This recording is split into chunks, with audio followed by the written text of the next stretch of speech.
Ông chủ sắp về tới rồi, mọi người chuẩn bị xong mọi thứ chưa? Lời của bà Vú Lan dặn mấy người phục vụ chuẩn bị mọi thứ thật tốt để chào đón ông chủ của mình về. Cũng phải 1 tháng rồi ông chủ của họ mới về.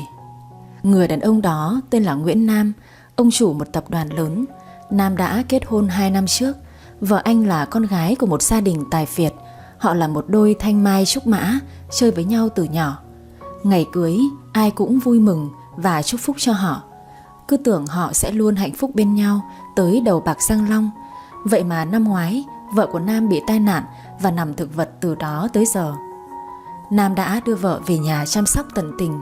Mặc dù anh biết vợ sẽ không bao giờ bình phục lại được nữa, nhưng trong lòng của anh vẫn hy vọng điều kỳ diệu sẽ xảy ra. Về tới nhà, việc đầu tiên là Nam vào phòng của vợ và kể cho người vợ thực vật của mình nghe những câu chuyện của mình. Em yêu, anh về rồi. Em đợi anh có lâu không? Anh xin lỗi nhé, tại đợt này công việc của khách sạn nhiều quá em ạ. Anh mới khai trương thêm khách sạn số 5 đó.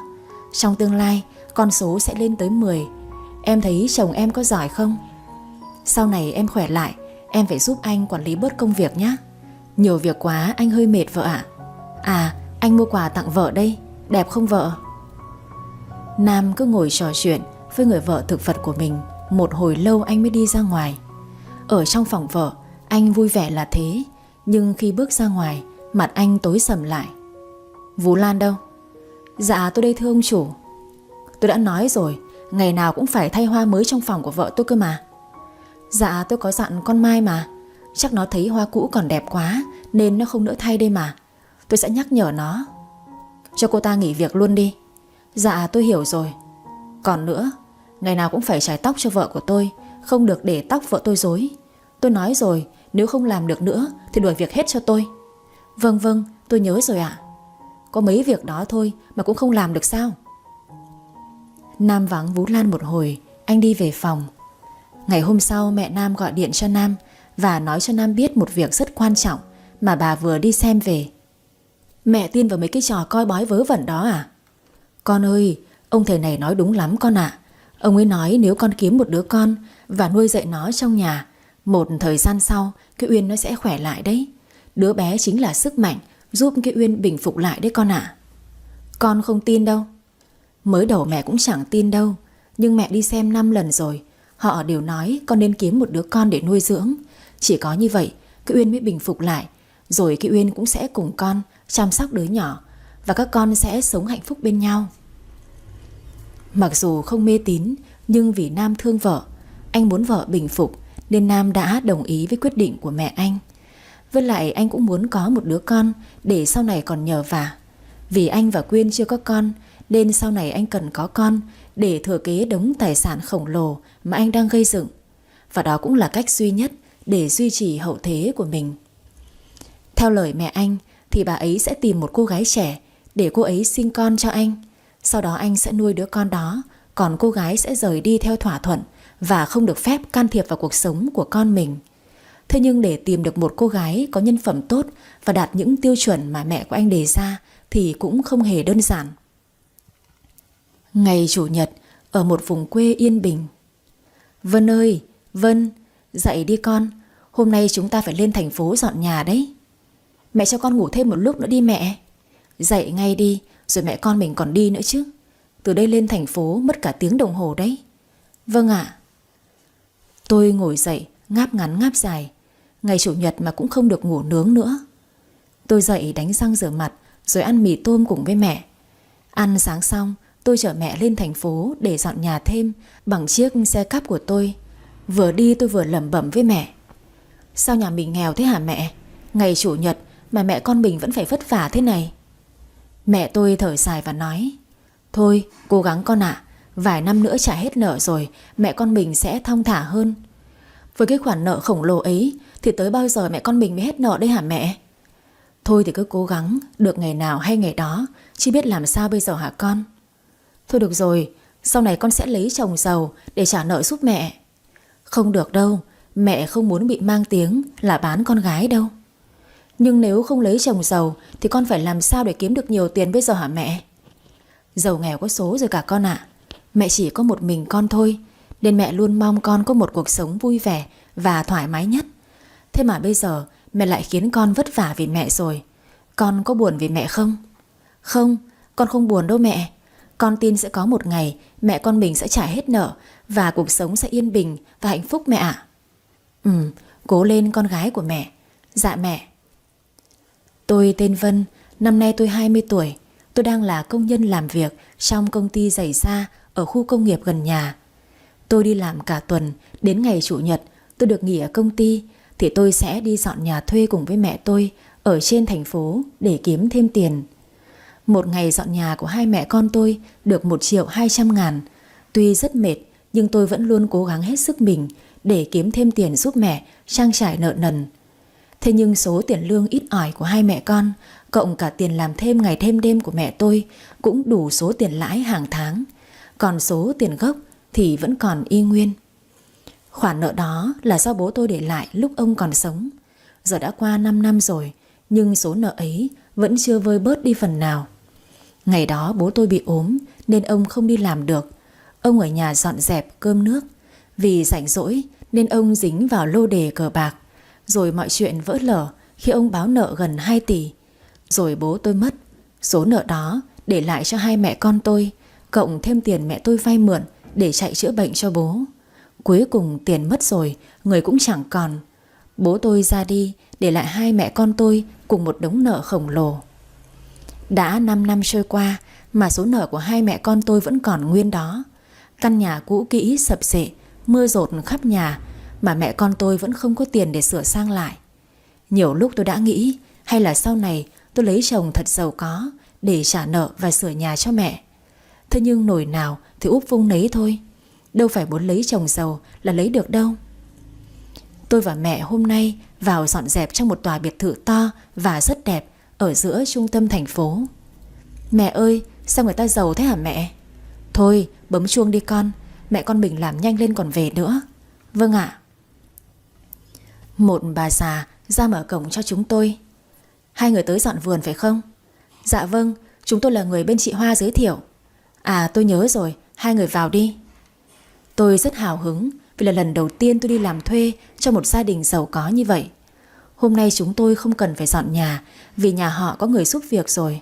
Hai mẹ con tôi sẽ trồng hoa và nhặt sạch cỏ ngoài vườn hoa của gia đình họ. Đúng là gia đình siêu giàu mọi người ạ. Vườn nhà họ to và rộng, trồng đủ các loại hoa, đẹp cứ như ở trong phim ý. Tôi vừa ngồi vừa nhặt cỏ vừa nghĩ, người ta làm gì mà giàu thế nhỉ? Chẳng bù cho mẹ con mình, nghèo nhất cái xã hội này thôi. Tôi quay lại nhìn mẹ, ánh mắt buồn, khuôn mặt khắc khổ, hai tay nhặt cỏ nhanh thoăn thoắt của mẹ. Tôi thở dài. Ước gì mình kiếm được nhiều tiền trả nợ giúp mẹ, rồi còn sửa lại căn nhà nữa. Dột nát quá rồi. Mẹ con tôi làm việc tới 12 giờ trưa thì được nghỉ ngơi ăn cơm một tiếng. Mẹ tôi lấy cặp lồng cơm ra rồi nhẹ nhàng nói, con gái rửa tay đi rồi nghỉ ngơi ăn cơm đi con. Dạ mẹ. Hai mẹ con ngồi ăn cơm ở ngoài vườn. Bà già đi ra nói, hai mẹ con cô vào bếp mà ngủ một lúc đi cho đỡ đau lưng. Dạ vâng, cảm ơn bà. Chủ nhật tuần sau hai mẹ con cô có tới làm nữa không? Dạ có ạ. Ông chủ của chúng tôi là người rất cẩn thận nên hai mẹ con làm việc để ý một chút nhé. Đừng có làm hỏng hoa của ông chủ ấy. Vâng ạ, mẹ con tôi sẽ cẩn thận. Ăn chưa xong, mẹ tôi tranh thủ vào bếp ngủ một lúc. Còn tôi thì lang thang ra vườn hoa chơi, vừa ngắm hoa vừa chạy đuổi theo mấy con bướm trắng. Thời tiết hôm nay đẹp thật đấy. Gió nhẹ nhàng thổi bay tóc, ánh mắt thơ ngây. Nam đứng trên cửa sổ nhìn xuống vườn hoa. Hôm nay Vũ Lan nói có người tới vườn hoa làm cỏ. Anh chợt nghĩ, họ làm có ra hồn không, hay là hỏng hết hoa của mình bây giờ? Nam nhìn xuống cau mày. Cái gì kia? Một cô gái đang chạy theo mấy con bướm, tóc còn cài hoa nữa chứ. Ngây thơ vậy sao? Nam bật cười khiến Vũ Lan cũng phải ngạc nhiên. Ông chủ nghĩ gì mà vui vậy? Nam gãi đầu rồi nói, à không có gì đâu, tôi cảm thấy khát nước. Vũ pha cho tôi một cốc nước cam đi. Dạ vâng thưa ông chủ. Vũ Lan đi rồi, Nam lại liếc mắt nhìn xuống vườn hoa. Anh tò mò khi thấy cô gái đang đứng chổng mông để đào bới cái gì đó. Cô ta làm cái trò gì trong vườn hoa của mình vậy? Nguyễn Đam cứ đứng trên lầu nhìn cô gái dưới vườn hoa rất chăm chú. Thi thoảng anh lại bật cười. Vì quá tò mò, không biết cô ấy đang đào bới cái gì trong vườn hoa của mình, nên anh đã đi xuống vườn hoa. Tôi đang hì hục đào đất. Vừa đào tôi vừa lẩm bẩm chửi. Tao mà tóm được mày thì mày chết chắc nha con đĩ. Đâu rồi? Nó chui xúc ở đâu rồi? Tôi đang ra sức đào thì giọng nói vang lên khiến tôi giật bắn cả người, hồn phách bay thẳng lên mây. Cô làm cái gì thế? Tôi giật mình gắt lên. Trời ơi, anh làm tôi giật mình đấy. Thế cô đang làm cái gì? Tôi đào chuột. Vì tôi nghĩ anh ta là người làm trong cái biệt thự này nên tôi vẫy vẫy anh ta ra. Anh giúp tôi đi. Chúng ta phải bắt bằng được con chuột này. Nếu không nó cắn hết hoa của ông chủ đấy. Chuột sao? Đúng thế. Sao anh cứ đứng ngây ra đó vậy? Đào giúp tôi đi. Nhưng mà tôi sợ chuột. Thế anh ta nói là sợ chuột, tôi bật cười. Đàn ông con trai gì mà sợ chuột cơ chứ. Bó tay với anh đấy. Nào lại đây đào giúp tôi đi. Để tôi cầm cái gậy này. Nó chạy một phát tôi đập chết nó ngay. Nhưng mà... Tôi đưa cái cuốc cho anh ta và nói. Này anh đào giúp tôi đi. Để tôi canh nó chạy ra rồi tôi đập nó. Mới đầu anh ta có vẻ ngại ngùng, nhưng sau đó thấy trò đào chuột của tôi vui quá. Anh ta rất hào hứng. Anh ta cầm cái cuốc đào rất nhanh tay. Kìa kìa, tôi nhìn thấy đuôi của nó rồi kìa. Đâu đâu, nó đâu? Đấy, anh không nhìn thấy sao? À tôi thấy rồi đây này. Để tôi đào nó lên nhá. Anh ta vừa nói vừa cầm cuốc bổ thật mạnh xuống. Thế nhưng anh ta không bổ trúng con chuột, mà lại bổ một phát vào chân anh ta. Rồi anh ta nhảy ngược lên. Đau quá. Anh ta bổ cuốc vào chân của mình. Rồi đau quá. Anh ta hét ầm lên, nhảy lò cò trước mặt tôi. Tôi hoang mang quá. Anh có sao không hả? Tôi què chân rồi đây này. Trời ơi đau quá. Trời ơi, anh bổ con chuột không bổ, mà lại bổ vào chân của mình là sao? Tại cô ấy tự dưng bắt tôi đào chuột làm cái gì không biết. Này này, do anh đoảng quá ấy chứ. Anh tự làm mình bị thương, xong bây giờ lại bảo tại tôi là sao? Thì chính cô bảo tôi đào mà. Thôi thôi chả nói với anh nữa.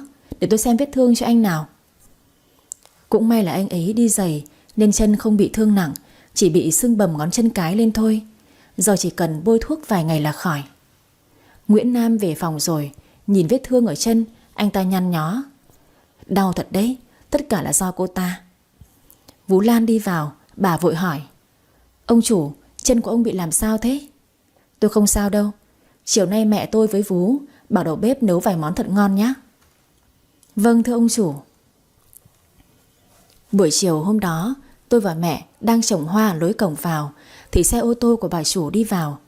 Một người phụ nữ tầm tuổi mẹ tôi bước xuống xe. Bà ấy ăn mặc sang chảnh nên nhìn bà ấy trẻ lắm, không già và vất vả như mẹ tôi đâu. Nhìn thấy hai mẹ con tôi đang trồng hoa, bà ấy hỏi bà Lan.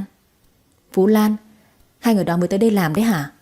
Dạ vâng, hai mẹ con họ ở dưới quê lên đây làm ạ. Bảo họ làm cẩn thận nhé. Cậu Nam kỹ tính lắm đó. Dạ tôi bảo rồi ạ. Thế cậu Nam có ở trên lầu không? Dạ có thưa bà. Vừa nhìn thấy Nam chân đi tập tễnh, mẹ anh vội hỏi. Chân con làm sao thế Nam? Dạ con không sao. Lần này mẹ về đây chơi có lâu không mẹ? Mẹ về tới khi nào giải quyết xong công việc của con thì mẹ mới đi. Vâng, vậy cũng được mẹ. Mẹ đã tìm được một người thích hợp để sinh con cho con rồi đấy. Lát nữa con bé sẽ tới đây. Nam thở dài. Vâng mẹ. Thế nhưng khi cô gái đó tới, Nam lại không ưng. Anh nhăn nhó. Trời ơi, mẹ chọn người cho con kiểu gì thế? Thế này làm sao mà được chứ mẹ? Hay, con bé này gia đình tử tế lắm, nó cũng rất ngoan nữa. Nhưng mà con không thích mấy người béo đâu. Mẹ tìm người khác đi. Mẹ thấy con bé cũng được mà. Con thấy không được đâu. Cuối cùng vì không ưng người mẹ tìm, nên Nam đã nói với mẹ là anh sẽ tự tìm một cô gái khác. Mẹ Nam không còn cách nào khác nên bà đã đồng ý. Nhưng cả tuần trôi qua, Nam vẫn chưa tìm được cô gái nào cả để chịu đẻ thuê cho mình. Ngày chủ nhật nữa lại tới. Hôm nay tôi và mẹ lại lên gia đình giàu có ấy để làm vườn tiếp. Nam đứng trên lầu nhìn xuống vườn hoa, nghĩ lại chuyện anh đào chuột rồi cầm cuốc bổ vào chân của mình hôm trước. Anh bật cười. Hôm nay cô ấy lại tới làm sao? Rồi tự dưng Nam nghĩ, hay là mình thử thương lượng với cô ấy xem sao nhỉ? Dù sao cô ấy cũng khiến mình thấy ấn tượng mà, và cũng cảm thấy vui vui nữa. Tôi đang ngồi làm cùng mẹ ngoài vườn thì bà già đi ra đứng cạnh và hỏi tôi: Năm nay cháu bao nhiêu tuổi rồi? Dạ cháu 20 tuổi thưa bà. Cháu có bạn trai chưa? Tôi gãi đầu gãi tai: Dạ chưa ạ. Cháu rửa tay chân đi rồi đi vào nhà, ông chủ muốn gặp cháu. Tôi cảm thấy hơi ngạc nhiên, nhưng tôi vẫn vui vẻ rửa tay rửa chân rồi đi vào nhà cùng với bà Vú. Trong nhà khách, bà chủ và cậu chủ đang ngồi đợi sẵn. Thấy tôi, bà chủ vẫy: Vào đây cháu. Tôi cúi đầu chào họ rồi ngồi xuống. Bà chủ nói thẳng vào vấn đề luôn: Năm nay cháu bao nhiêu tuổi rồi? Đã có bạn trai chưa? Dạ cháu 20 tuổi, cháu chưa có bạn trai. Mà sao tự dưng bác lại hỏi cháu chuyện đó ạ? Bác đã hỏi bên bà Hoa về cháu rồi, nhưng bác vẫn muốn xác nhận lại thôi. Dạ thế có chuyện gì vậy bác? Bác vào việc luôn nhé. Hiện tại gia đình của bác đang cần một người đẻ thuê. Cháu có đồng ý làm việc này giúp gia đình của bác không? Đẻ thuê sao ấy ạ? Ừ, mọi chi tiết đã có sẵn trong bản hợp đồng này rồi, cháu đọc qua đi. Nhưng mà khi có thai, cháu sẽ được chăm sóc đặc biệt cho tới ngày sinh con. Sinh con gia đình bác sẽ nuôi đứa bé, còn cháu sẽ trở về và bắt đầu một cuộc sống mới. Gia đình bác và cháu không có liên quan gì tới nhau, chỉ là một màn trao đổi thôi. Ý cháu thế nào? Sinh con thuê cho gia đình giàu có này ư? Đó là việc tôi chưa bao giờ nghĩ tới.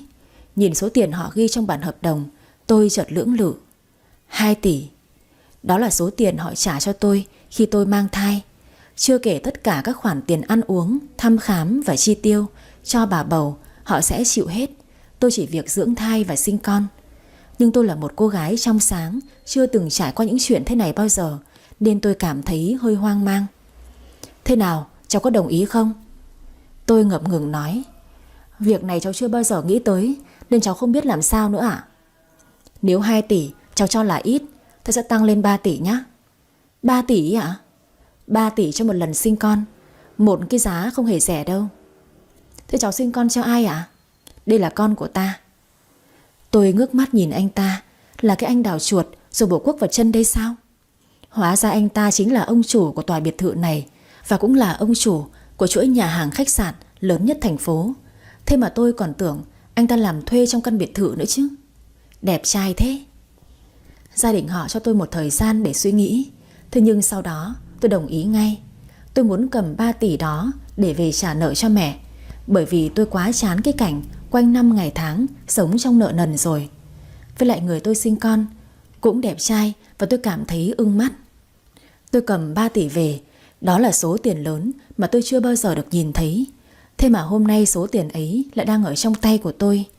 Tôi cầm tiền mà trong lòng vui sướng khó tả. Về tới nhà tôi đưa tiền cho mẹ.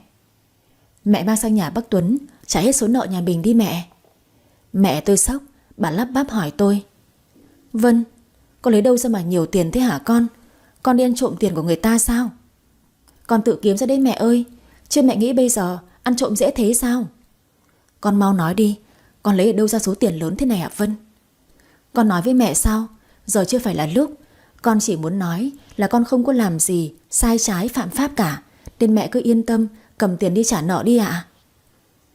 Sau một hồi tôi nói cho mẹ hiểu và yên tâm, thì tôi đã thu xếp lên thành phố để chuẩn bị công việc đẻ thuê của mình. Nguyễn Nam đưa tôi tới một căn nhà 3 tầng anh mới mua ở cạnh biệt thự nhà anh. Đây là căn nhà tôi mua cho cô. Anh mua nhà cho tôi á? Đúng rồi, sổ đỏ và chìa khóa đây, cô tự xem đi. Tôi vô cùng sung sướng nhảy cẫng lên. Mình có nhà rồi, mình sẽ đón mẹ mình lên. Hai mẹ con mình sẽ không phải ở trong cái căn nhà dột nát kia nữa. Trong căn nhà ấy, anh đã sắm đầy đủ tiện nghi cho tôi. Giờ tôi chỉ việc ở nhà thôi. Sao mà anh tốt với tôi vậy? Tôi chỉ là người đẻ thuê cho anh thôi mà. Đằng nào tôi cũng phải mua nhà, mua cho cô ở một thời gian dưỡng thai mà.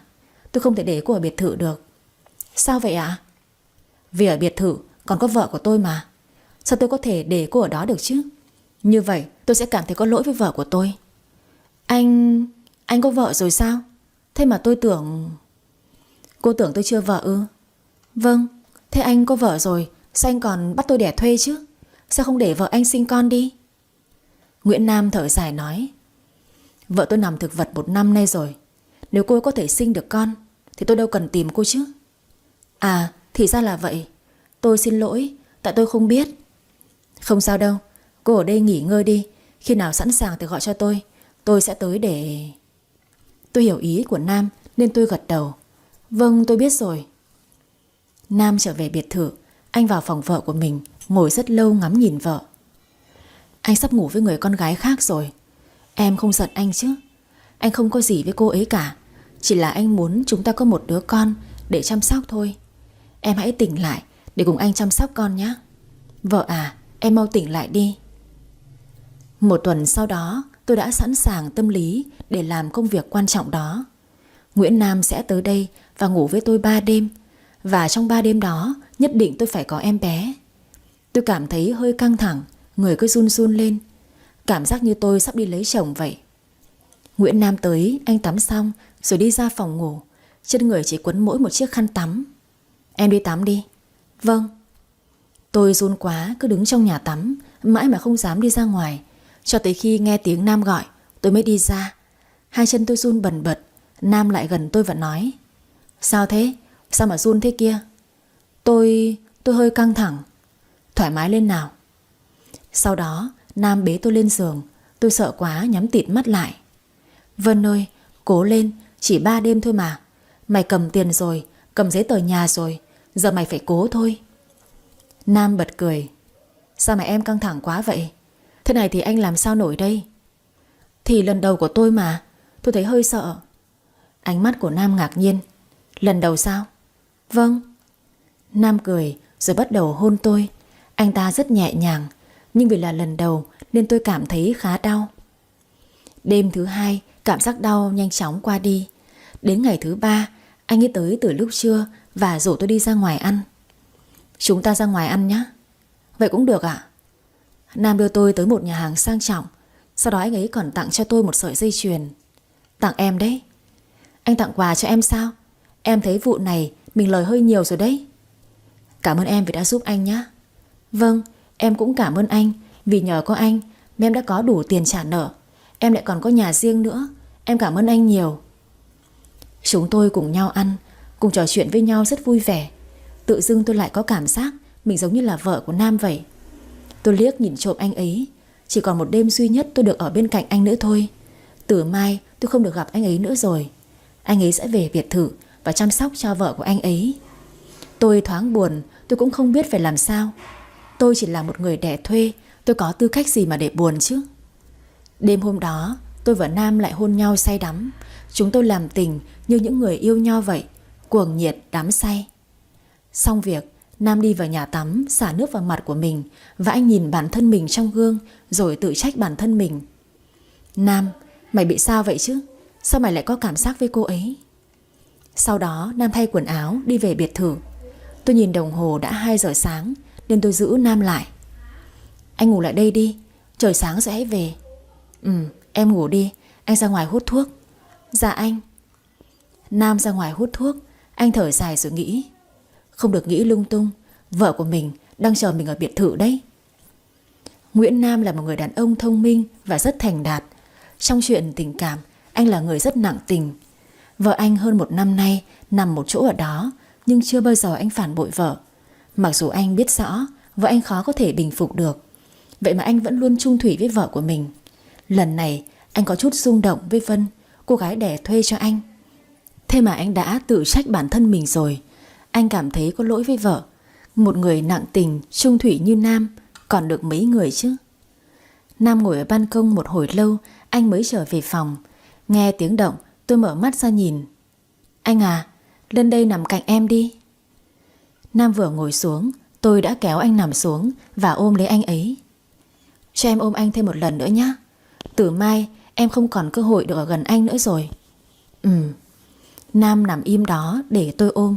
Cả hai chúng tôi dường như đang lưu luyến và không nỡ xa nhau. Một thời gian sau tôi mang thai. Nam thuê một người giúp việc để chăm sóc tôi. Nhưng tôi không cần. Tôi về đón mẹ lên cùng sống với tôi. Trong thời gian tôi mang thai, Nam đồng ý vì mẹ tôi sẽ là người chăm sóc cho tôi tốt nhất. 1 tháng tôi đi khám thai 2 lần. Có lái xe tới đón tôi đi. Những món ăn bổ dưỡng cho em bé được đầu bếp ở biệt thự làm và mang sang tận nhà cho tôi. Sữa bầu, hoa quả tươi ngon là do chính tay Nam chọn. Mỗi tháng Nam sẽ đưa tôi ra ngoài và ăn một lần. Và theo thói quen, anh lại tặng quà cho tôi. Lâu dần tôi quen và thấy rung động trước anh ấy. Tôi cảm thấy bản thân mình rất thích anh ấy. Và đứa con trong bụng của tôi chính là sợi dây gắn kết giữa tôi và Nam. Tôi thích Nam, nhưng mà tôi không dám nói, bởi vì tôi biết mình không có tư cách gì để nói ra cả. Trong bản hợp đồng, tôi chỉ là một người đẻ thuê, không hơn không kém. Và Nam đã có vợ rồi. Anh ấy rất yêu thương vợ của anh ấy.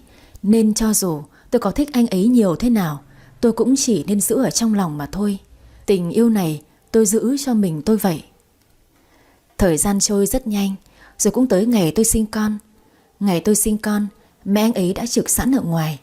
Con tôi vừa chào đời, bà ấy bế đi luôn. Tôi chỉ được nhìn mặt con một lần duy nhất. Cũng kể từ ngày đó, tôi không được gặp con thêm một lần nào nữa. Tôi nằm viện một tuần, sau đó tôi được ra viện. Và tôi đã tới biệt thự để gặp con tôi. Nhưng bà vú không cho tôi vào. Bà nói lệnh của ông chủ là tôi không được phép gặp con của mình nữa. Tôi gọi điện cho Nam để xin anh ấy cho tôi gặp con. Alo, anh Nam à? Em Vân đây, em có chuyện muốn nói với anh. Em nói đi. Em muốn gặp con một lát. Anh bảo bà vú cho em vào gặp con nhé. Không được đâu. Em quên những gì chúng ta đã thỏa thuận rồi sao?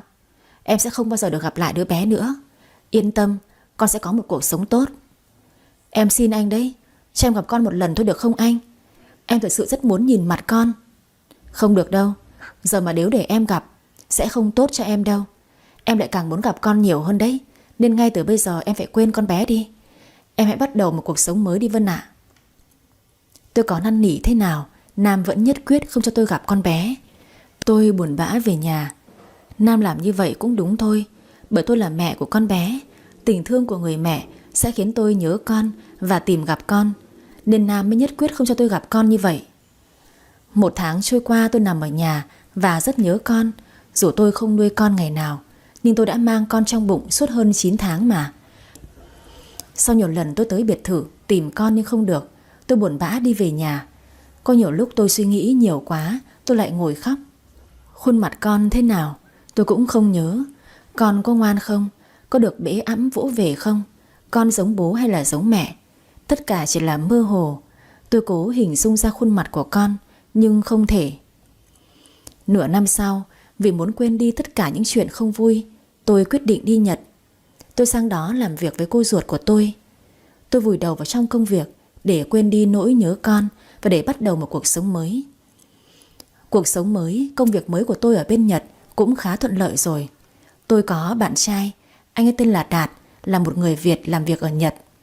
Đạt rất thương tôi. Nhờ có anh mà cuộc sống của tôi vui vẻ và thay đổi hơn nhiều.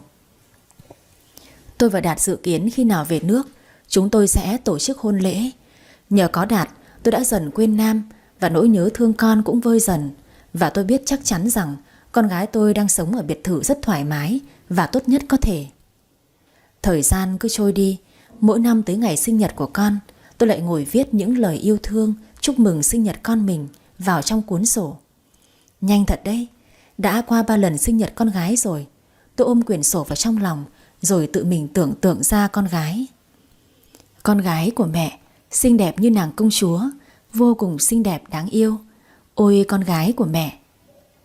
Đạt đi vào ôm cổ tôi, khiến tôi giật mình. Em yêu nghĩ cái gì mà cười một mình thế? Dạ em có nghĩ gì đâu. Em đừng có mà dối anh nữa. Nhìn em là anh biết ngay mà. Em đang nhớ con có phải không? Dạ, nay là sinh nhật của con anh à? Em đừng suy nghĩ nhiều nữa nhé. Ở nơi đó con gái sống tốt, nên em đừng có lo. Dạ anh. Đạt vòng tay ôm chặt lấy tôi. Hay là chúng ta cũng nhanh có con để em đỡ buồn nhé. 2 năm sau, tôi đang chuẩn bị hành lý để về nước. 5 năm xa mẹ, xa quê hương. Thời gian trôi nhanh thật đấy. Đạt ngồi gập quần áo giúp tôi. Vẻ mặt của anh buồn buồn. Em về đó trước rồi, anh sẽ về với em nhanh thôi. Tôi quay lại nhìn Đạt rồi nói. Anh Đạt à, đừng chờ đợi em nữa. Anh tìm một người con gái khác đi. Em biết là anh không thể mà. Em xin lỗi. Mấy năm qua thấy anh vất vả với em như vậy, em cũng muốn ở bên anh lắm. Nhưng không hiểu tại sao em lại không thể. Là do anh không tốt, nên em mới không cảm thấy hạnh phúc khi ở bên cạnh anh. Tất cả là do anh. Em xin lỗi. Em về nước rồi. Ở bên này anh hãy tìm một cô gái khác đi, rồi anh quên dần em đi nhá. Nếu anh không thể quên em được thì sao? Anh cố chấp như vậy sẽ khiến anh mệt mỏi hơn đấy. Sẽ có người hòa hợp với anh mà, anh Đạt ạ. Tôi có lỗi với Đạt. Mấy năm qua ở bên cạnh anh ấy, nhưng tôi không cảm thấy hạnh phúc. Tôi đã cố gắng hết sức mình rồi, nhưng tôi vẫn không thấy có chút cảm giác nào cả. Dường như Đạt cũng cảm nhận được điều đó. Anh lại càng cố gắng. Cả hai chúng tôi đã cố gắng hết sức rồi, nhưng tôi vẫn không cảm thấy hạnh phúc. Cho tới hôm nay, Đạt vẫn lặng lẽ ở bên cạnh tôi. Tôi nói anh ấy đi tìm người khác, anh ấy không chịu. Vì không muốn cả hai day dứt, nên hết hạn 5 năm tôi quyết định trở về Việt Nam. Chỉ có khi tôi rời xa Đạt rồi, anh ấy mới đi tìm hạnh phúc mới cho riêng mình được. Trở về Việt Nam với mẹ, thế nhưng việc đầu tiên tôi nghĩ tới là tới biệt thự của Nam, nơi mà con gái tôi đang sống. Về tới nhà một cái, tôi phóng xe máy tới cổng biệt thự và đứng ở bên kia đường chờ đợi. Tôi ước gì được một lần nhìn thấy con. Tôi đứng ở đây chờ đợi, biết đâu một lát nữa thôi tôi sẽ nhìn thấy Nam đưa con gái tôi về. Con gái tôi 6 tuổi, con bé đang học lớp 1 rồi nhỉ. Tôi càng nghĩ lại càng cảm thấy hồi hộp khó tả. Nhưng mà tôi chờ đến tối muộn mà vẫn chưa được nhìn thấy con. Tôi thở dài rồi đi về nhà. Ngồi ăn cơm thấy tôi buồn buồn, mẹ tôi liền hỏi: con vừa tới biệt thự phải không? Dạ, con muốn nhìn thấy con bé quá mẹ ạ. Chỉ là không thể. Con bé xinh lắm, nó xinh giống con đấy. Mắt tôi tròn xoe lên. Mẹ nhìn thấy con bé rồi ạ? Ừ, hôm nọ mẹ đi qua đó, mẹ nhìn thấy con bé đi bộ ra cửa hàng mua đồ cùng bà Phú. Con bé xinh lắm, tóc buộc gọn gàng hai bên, ăn mặc rất đẹp con ạ. Ôi, ước gì con được gặp con bé một lần nhỉ. Không biết anh Nam và vợ của anh ấy có thương con bé nhiều không nữa. Vợ thằng Nam mất từ năm ngoái rồi. Mất rồi sao? Con tưởng chị ấy khỏe lại rồi chứ. Nó nằm thực vật 6 năm liền. Ra đi là cách tốt nhất con ạ. Cứ nằm mãi như vậy đâu có được đâu. Vậy mà con tưởng... Thằng Nam nó nặng tình với vợ nó như vậy là quá tốt rồi. Đời này được mấy ai như nó đâu. Vợ Nam mất rồi, vậy có nghĩa là bây giờ Nam nuôi con gái một mình sao? Tự dưng trong đầu tôi lại có suy nghĩ điên rồ. Nhưng đó chỉ là suy nghĩ thôi, chứ tôi không dám nói với mẹ. Sau khi biết vợ anh Nam đã mất, hiện tại Nam tự nuôi con một mình, trong đầu tôi lại bắt đầu có suy nghĩ rất lạ. Tôi muốn gặp anh Nam và con gái. Tôi muốn chăm sóc cho bố con anh ấy. Dù gì tôi cũng là mẹ của con bé mà. Tôi muốn chúng tôi sẽ là một gia đình. Nhưng phải làm sao để tiếp cận anh và con gái bây giờ? Tôi bắt đầu suy nghĩ và tìm cách tiếp cận hai bố con. Mấy ngày hôm nay tôi cứ đi qua đi lại trước cổng biệt thự, nhưng tôi không dám vào. Tôi sợ Vũ Lan sẽ đuổi tôi đi như mọi lần. Ngày nào tôi cũng ngồi chờ quán nước bên đường đối diện với căn biệt thự. 5 giờ chiều, một chiếc ô tô bóng loáng đi về.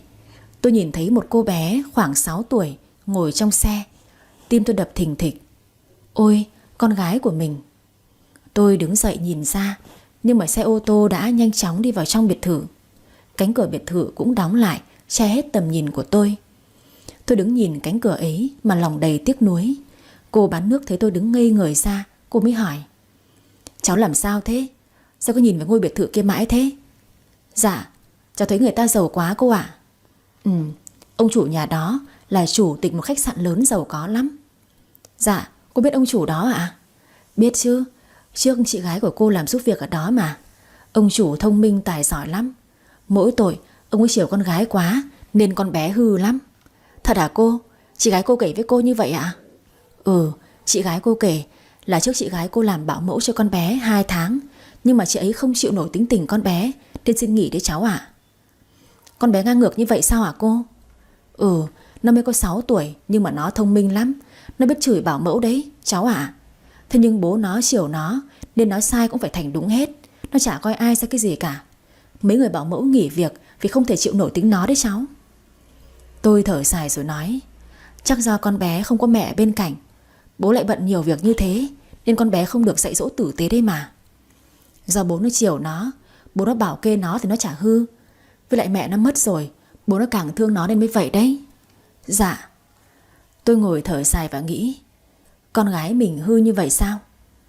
Cô giúp việc lại nói tiếp: tính con bé như thế không ai dám làm bảo mẫu cho nó luôn. Giờ bố nó vẫn đang tìm bảo mẫu cho con bé đấy, nhưng có ai làm nổi đâu. Mắt tôi sáng lên. Anh ấy đang tìm bảo mẫu hả cô? Ừ, ai tới thử việc vài hôm là nghỉ thôi, không có làm được đâu. Cô ơi, cô có cách nào liên lạc được với họ không ạ? Cháu muốn xin làm bảo mẫu cho con bé. Đây, cô cho số đây này. Hôm trước bà Vú còn sang đây nhờ cô tìm giúp đấy. Dạ, cô cho cháu xin. Đây, thế cháu định xin làm bảo mẫu cho con bé thật sao? Dạ vâng ạ. Cô khuyên cháu một câu, cháu tìm việc khác mà làm cháu ạ. Không có làm nổi đâu. Cháu muốn thử sức cô ạ. Cháu tin là cháu sẽ làm được. Tôi cầm tờ giấy có số điện thoại của Nam mà tôi mừng quính. Nhớ lại 5 năm trước, vì tôi gọi cho anh ấy nhiều quá, anh ấy đã thay số điện thoại để tôi không thể gọi được nữa. Người gì mà lạnh lùng thế không biết. Tôi cười rồi nghĩ, anh Nam ơi, sắp được gặp nhau rồi đấy. Ngay tối hôm đó tôi đã gọi điện cho Nam. Alo, anh Nam à, lâu rồi không gặp, anh có khỏe không? Ai vậy? Em Vân đây, người để thuê cho anh ngày xưa đây. Chắc Nam ngạc nhiên lắm. Anh ấp úng. À Vân à, hỏi anh có chuyện gì không? Em muốn gặp anh. Giờ em tới khách sạn hay là biệt thự để gặp được anh ạ? Có chuyện gì sao? Sao tự dưng em lại muốn gặp anh? Em có chuyện muốn nói với anh. Nếu chuyện em nói là muốn gặp con gái thì cứ để từ từ, anh thu xếp rồi anh báo. Em không cần phải tới tìm anh đâu. Em có chuyện muốn nói với anh thật mà. Thế nhưng anh không có chuyện gì nói với em cả. Thế nhá, anh đang bận. Nói xong, Nam lạnh lùng tắt máy, khiến tôi vô cùng khó chịu.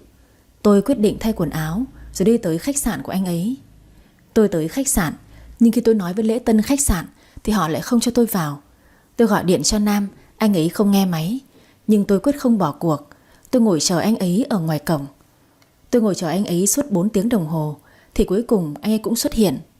Tôi vội chạy ra và nói, anh Nam. Nhìn thấy tôi, Nam coi như không nghe thấy gì cả. Anh ấy lên xe và nổ máy ngay lập tức. Tôi lao thẳng vào đầu xe của anh ấy, chặn anh ấy lại. Nam phanh gấp, anh ấy dừng xe quát tôi. Em làm sao đấy? Muốn chết hả? Đúng, em muốn chết đây. Anh xuống xe cho em. Nam đi xuống, cau mày nhìn tôi. Em muốn nói gì? Đi ra quán cà phê đi, em có chuyện muốn nói với anh. Không còn cách nào khác, Nam phải đồng ý với tôi. Ra quán cà phê, Nam nói luôn, giữa chúng ta chỉ là một bản hợp đồng thôi, không thể tiến xa hơn được đâu. Em đừng có mà vượt quá giới hạn như thế. Vượt giới hạn gì chứ? Em muốn tiếp cận anh và con gái phải không? Em muốn chúng ta là một đôi sao? Anh rất tiếc là anh không có tình cảm với em. Tôi cười nhẹ rồi nói, đúng, em từng có ý nghĩ đó khi em mới về nước. Nhưng bây giờ thấy anh cao ngạo và tự cao như vậy, em dẹp cái ý nghĩ đó rồi. Thế em cố tình tìm anh là có việc gì? Em biết là em không thể nhận con gái của mình, nhưng mà em muốn làm bảo mẫu của con bé, để dạy dỗ nó nên người. Vì bây giờ anh chiều nó quá nên nó rất hư phải không? Không được, nó chỉ là một đứa trẻ nên nó mới vậy thôi. Sau này lớn nó sẽ không bao giờ hư như vậy đâu. Anh đang bao biện cho tính chiều con gái của mình đấy. Dạy con thế nào là việc của anh, không cần em phải can thiệp vào. Nếu bây giờ anh không dạy dỗ nó cẩn thận thì sau này con sẽ gây ra những chuyện lớn đó. Một người thông minh như anh mà lại không hiểu điều đó sao? Tôi và Nam nói qua nói lại một hồi. Cuối cùng Nam cũng đồng ý để tôi tới biệt thự làm bảo mẫu của con gái. Nhưng với một điều kiện là tôi không được phép nhận con, cũng không được nói với con nghe những chuyện ngày xưa. Mọi chuyện tôi phải giấu kín, và tôi chỉ là một bảo mẫu, không hơn không kém. Tôi rất vui mừng vì tôi sắp được sống cùng con gái rồi. Nhất định tôi sẽ dạy dỗ nó nên người, để lớn lên con sẽ trở thành một người có ích cho xã hội. Dù không thể nhận con, nhưng chỉ cần mỗi ngày được ở bên con, chăm sóc con như vậy là tôi mãn nguyện lắm rồi. Thôi thì mưa tới đâu, mát mặt tới đó. Còn những chuyện khác để sau này tính đi. Tôi mang quần áo tới biệt thự và chính thức trở thành bảo mẫu của con gái. Vừa nhìn thấy tôi, Vú Lan giật mình. Cô tới đây làm cái gì? Vú bình tĩnh đi. Hôm nay con tới đây để xin làm bảo mẫu đây ạ. Anh Nam đồng ý rồi. Vú Lan gọi điện cho Nam để hỏi lại, rồi bà ấy mới cho tôi vào nhà. Ông chủ dặn là cô không được để lộ thân phận của mình ra đâu, mong cô nhớ cho. Tôi biết rồi, tôi là một người bảo mẫu không hơn không kém. Ngoài ra tôi không được phép nói chuyện gì cả, nên bà cứ yên tâm nhé. Con bé hơi bướng đấy. Trước mấy người bảo mẫu kia đều xin nghỉ việc. Hy vọng là cô dạy dỗ được con bé. Bà cứ yên tâm, tôi sẽ cố gắng hết sức có thể mà. Được rồi, tôi đưa cô lên lầu gặp con bé nhé. Tôi vui mừng muốn rơi nước mắt. Đã 6 năm rồi, kể từ ngày tôi sinh con ở bệnh viện. Đây là lần đầu tiên tôi được gặp con bé. Tình thương của một người mẹ cứ trào dâng trong lòng của tôi. Cánh cửa mở ra, con gái tôi đang ngồi xem tivi và ăn hoa quả. Thấy bà Vú đưa tôi vào, nó chả thèm quay lại. Nhìn bà Vú cất tiếng: "Thưa cô Tuệ Mẫn." Con gái tôi tên Tuệ Mẫn sao? Cái tên đẹp quá. Cuối cùng tôi cũng đã biết tên con gái của mình rồi. Tuệ Mẫn. Nghe tiếng bà Vú gọi, nhưng con bé không thèm quay lại, mắt vẫn nhìn về phía tivi. Chuyện gì? Vú xin giới thiệu, đây là cô Vân. Cô là bảo mẫu của con. Bà bảo luôn với cô ta là nghỉ việc đi, tránh làm mất thời gian của người khác. Cô Vân muốn thử việc trong vòng 1 tháng, nên hai người làm quen với nhau đi nhé. Sau đó bà Vú đi ra ngoài. Tôi mới tiến lại gần con gái, nhìn con chăm chú. Con gái của tôi xinh quá, ăn nói rất người lớn, thông minh nhanh nhẹn thật đấy. Tôi vui mừng tới nỗi rơi nước mắt. Tuệ Mẫn xinh quá. Tuệ Mẫn liếc mắt nhìn tôi và nói: "Cô chỉ nói được mấy câu thừa thãi thế thôi à?" Sau đó tôi chìa tay ra và vui vẻ nói: "Chào con, cô là cô Vân. Bắt đầu từ hôm nay cô sẽ là bảo mẫu của con. Chúng ta ngồi nói chuyện một lát nhé, để hiểu về nhau nhiều hơn nhé." Tuệ Mẫn thở dài rồi nói: "Đồ quê mùa, cút đi." Tôi hơi choáng trước những câu nói đầy khinh người của Tuệ Mẫn. Trời ơi, một đứa trẻ 6 tuổi lại nói ra được những câu như thế sao? Con bé lớn trước tuổi thật đấy. Bị con gái mắng nhưng tôi không thể nổi giận, vẫn nhẹ nhàng nói với nó, nhưng lại đầy tính giáo dục và nhân văn. Một cô bé xinh đẹp và đáng yêu như con lại được sinh ra trong một gia đình giàu có thế này, thì con phải cư xử làm sao cho phù hợp chứ. Những câu nói chợ búa như thế sẽ làm con kém sang đi đấy Tuệ Mẫn à? Con bé liền đáp trả ngay: "Tôi nói thế nào ấy cũng không có liên quan tới một người thấp hèn như cô. Vậy nên cô đừng có ra vẻ ta đây nữa, sống đúng với bổn phận của mình đi." Tuệ Mẫn, đó là cách con nói chuyện với người lớn tuổi đấy sao? Đúng thế, tôi là vậy đấy. Cô bỏ ngay cái ý nghĩ dạy dỗ tôi đi. Vì tôi thích thế nào tôi sẽ làm như thế đấy, không một ai cản được tôi đâu. Cô biến khỏi đây đi, không cần phải thử việc 1 tháng đâu. Không được, cô nói với bố con rồi, cô sẽ thử việc 1 tháng ở đây. Cô cần tiền có đúng không? Nói xong, Tuệ Mẫn mở ngăn tủ ra, lấy một cọc tiền 500.000 ném vào mặt tôi và nói giọng mỉa mai: "Tiền thử việc 1 tháng đây, cô cầm rồi biến đi cho đỡ ngứa mắt." Tôi hoàn toàn sốc trước thái độ khinh người của một con bé mới chỉ có 6 tuổi. Trời ơi, tôi không thể nghĩ nó lại hư tới mức đó. Thế mà anh Nam vẫn nuông chiều nó. Anh đáp ứng mọi yêu cầu của nó, bênh vực, bao che cho nó. Bảo sao nó lại hư và quá đáng như vậy. Ngồi trong phòng làm việc riêng, Nguyễn Nam đang chăm chú nhìn vào màn hình máy tính. Hôm nay Vân nói sẽ tới biệt thự làm bảo mẫu của con gái. Vì sợ con gái gặp nguy hiểm và tiện theo dõi Vân, Nam đã bí mật lắp camera khắp biệt thự. Nhìn qua màn hình máy tính, Nam thấy Tuệ Mẫn ném tiền vào mặt của Vân, rồi còn chỉ thẳng tay chửi Vân. Tự dưng anh cảm thấy hoang mang. Đúng như lời Vân nói, Tuệ Mẫn càng ngày càng hư rồi. Nếu không dạy dỗ và uốn nắn con bé thì lớn lên Tuệ Mẫn sẽ càng khó bảo hơn. Nam thở dài rồi nghĩ, vậy mình cứ để Vân thử dạy dỗ con bé xem sao. Sau khi ăn tối xong, tôi lên lầu chuẩn bị dạy con gái học. Bước vào phòng, tôi thấy con bé cứ mãi xem hoạt hình, nên tôi nhắc nhở: "Tuệ Mẫn, tắt tivi đi, chúng ta tới giờ học rồi." "Không phải học đâu, cô về phòng của cô đi, đừng có mà làm phiền cháu." "Tại sao lại không cần học chứ? Cháu nói cô nghe lý do đi." Tuệ Mẫn chẹp miệng nói: "Học làm gì cho nó đau đầu ra, cứ dùng tiền giải quyết là được, mọi vấn đề thôi." Tôi bật cười trước những suy nghĩ già hơn tuổi của con bé. "Cháu dùng tiền mua kiến thức sao? Cô cũng thông minh đấy." "Không được, như vậy đầu óc của cháu không có một chút kiến thức căn bản nào cả. Sau này ra xã hội cháu phải làm sao?" "Thì cứ dùng tiền là được rồi." "Cái gì cháu cũng muốn mang tiền ra để mua sao? Thế nếu như cháu hết tiền thì sao?" "Bố cháu không bao giờ hết tiền đâu, cô Vân yêu quý à?" "Không có gì là không thể cả. Cháu thử nghĩ xem, nếu công việc của bố cháu không thuận lợi và bố cháu phá sản, thì cháu lấy đâu ra tiền để mà chi tiêu vô bổ như thế nữa. Ngay từ bây giờ cháu chịu khó học hành đi. Chỉ có kiến thức mới đưa cháu lên cao được. Kiến thức là nền tảng vững chắc và đồng hành cùng với cháu trong tương lai. Nếu không có kiến thức cũng giống như cháu mang một cái đầu trống rỗng thôi mà. Cháu không thể làm được một cái gì với cái đầu trống rỗng đó cả. Cháu không thích. Cháu còn nhỏ tuổi, việc của cháu bây giờ là học tập thật tốt. Không lẽ cháu muốn cả đời này cháu sống dựa vào bố cháu sao? Bố cháu giàu như thế, cháu không dựa vào bố cháu thì cháu dựa vào ai? Thế nhỡ bố cháu không để cho cháu dựa dẫm cả đời được thì cháu dựa vào đâu? Cô Vân, cháu nói rồi đấy, cháu không học đâu. Còn cuộc đời của cháu thì có ra sao cô cũng không có quyền xen vào. Cô lo cho bản thân của cô đi. Đã không ra gì rồi mà còn thích dạy đời người khác sao? Coi chừng cháu đuổi việc cô đấy. Cô không nói nhiều với cháu nữa, học bài thôi. Tôi tắt tivi đi và để quyển vở lên bàn. Chúng ta học thôi.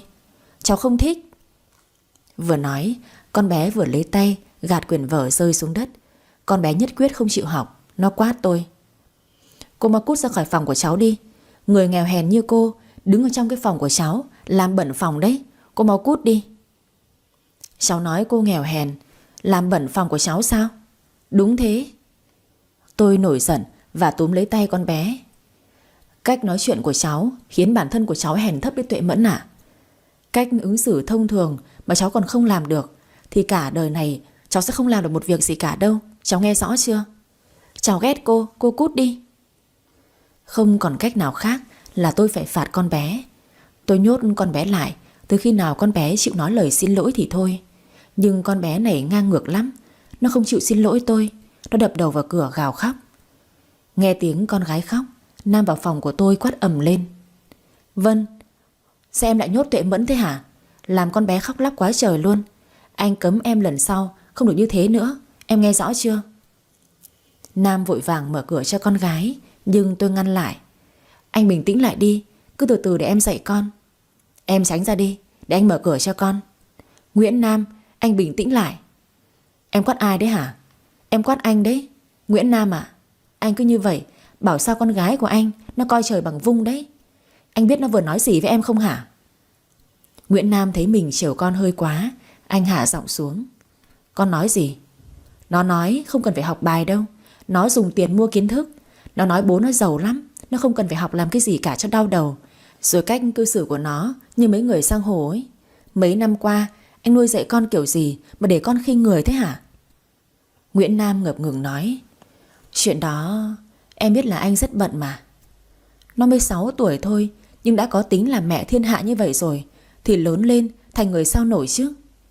Nhưng mà em nhốt con như thế, con sợ đấy. Thế thì anh lại nhầm rồi. Con gái anh chưa bao giờ biết sợ đâu.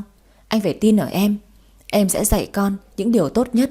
Em sẽ không bao giờ hại con, vì em là người sinh ra con mà. Anh hiểu ý em nói chứ?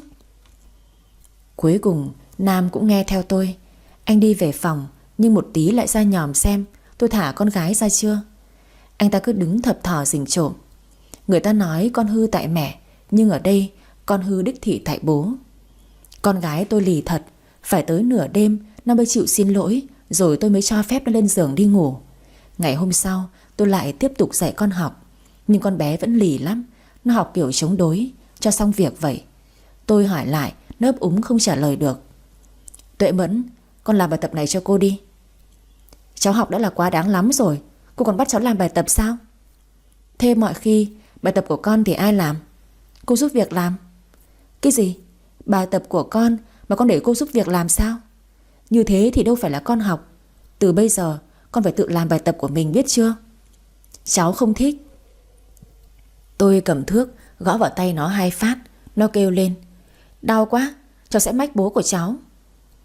Thế rồi nó bù lu bù loa lên gọi bố nó. Nam ở phòng bên vội chạy sang. Có chuyện gì thế? Nó vội mách ngay. Bố ơi, cô ta đánh con. Cô ta cầm thước đánh vào tay của con đây này.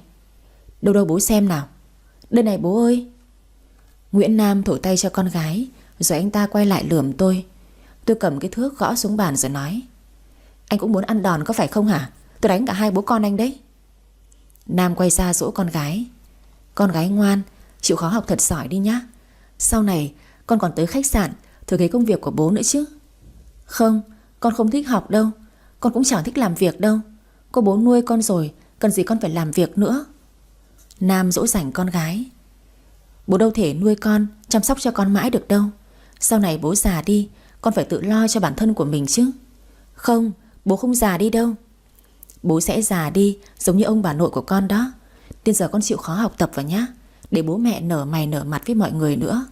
Có một cô con gái vừa xinh đẹp vừa học giỏi, bố sẽ hãnh diện lắm cho mày xem.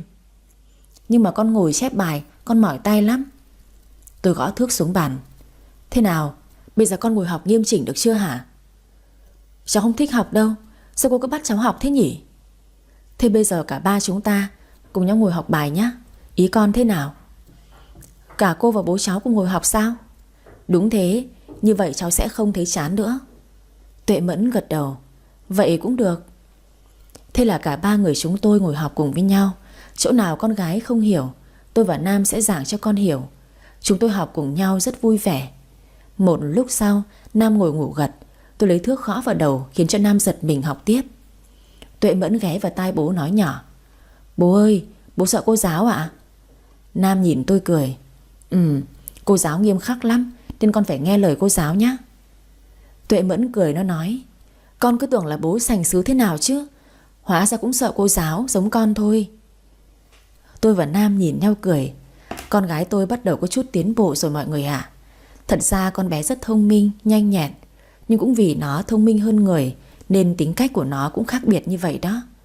Tôi tin vì tình yêu thương chân thành của tôi, con gái tôi sẽ dần dần thay đổi và trở thành một cô bé ngoan. Sau 1 tháng tôi dạy con bằng phương pháp của tôi, kể cả Nguyễn Nam cũng không thể ngăn cản tôi được, thì con gái của tôi đã chịu khó học tập và ý thức tự giác hơn. Bây giờ đã biết lấy sách vở ra tự học rồi. Đó là chuyện học hành thì có tiến bộ tốt, nhưng tính tình con bé vẫn ương bướng lắm. Cuối tuần tôi và Nam đưa con gái đi chơi biển. Chúng tôi tới khách sạn và đặt 2 phòng.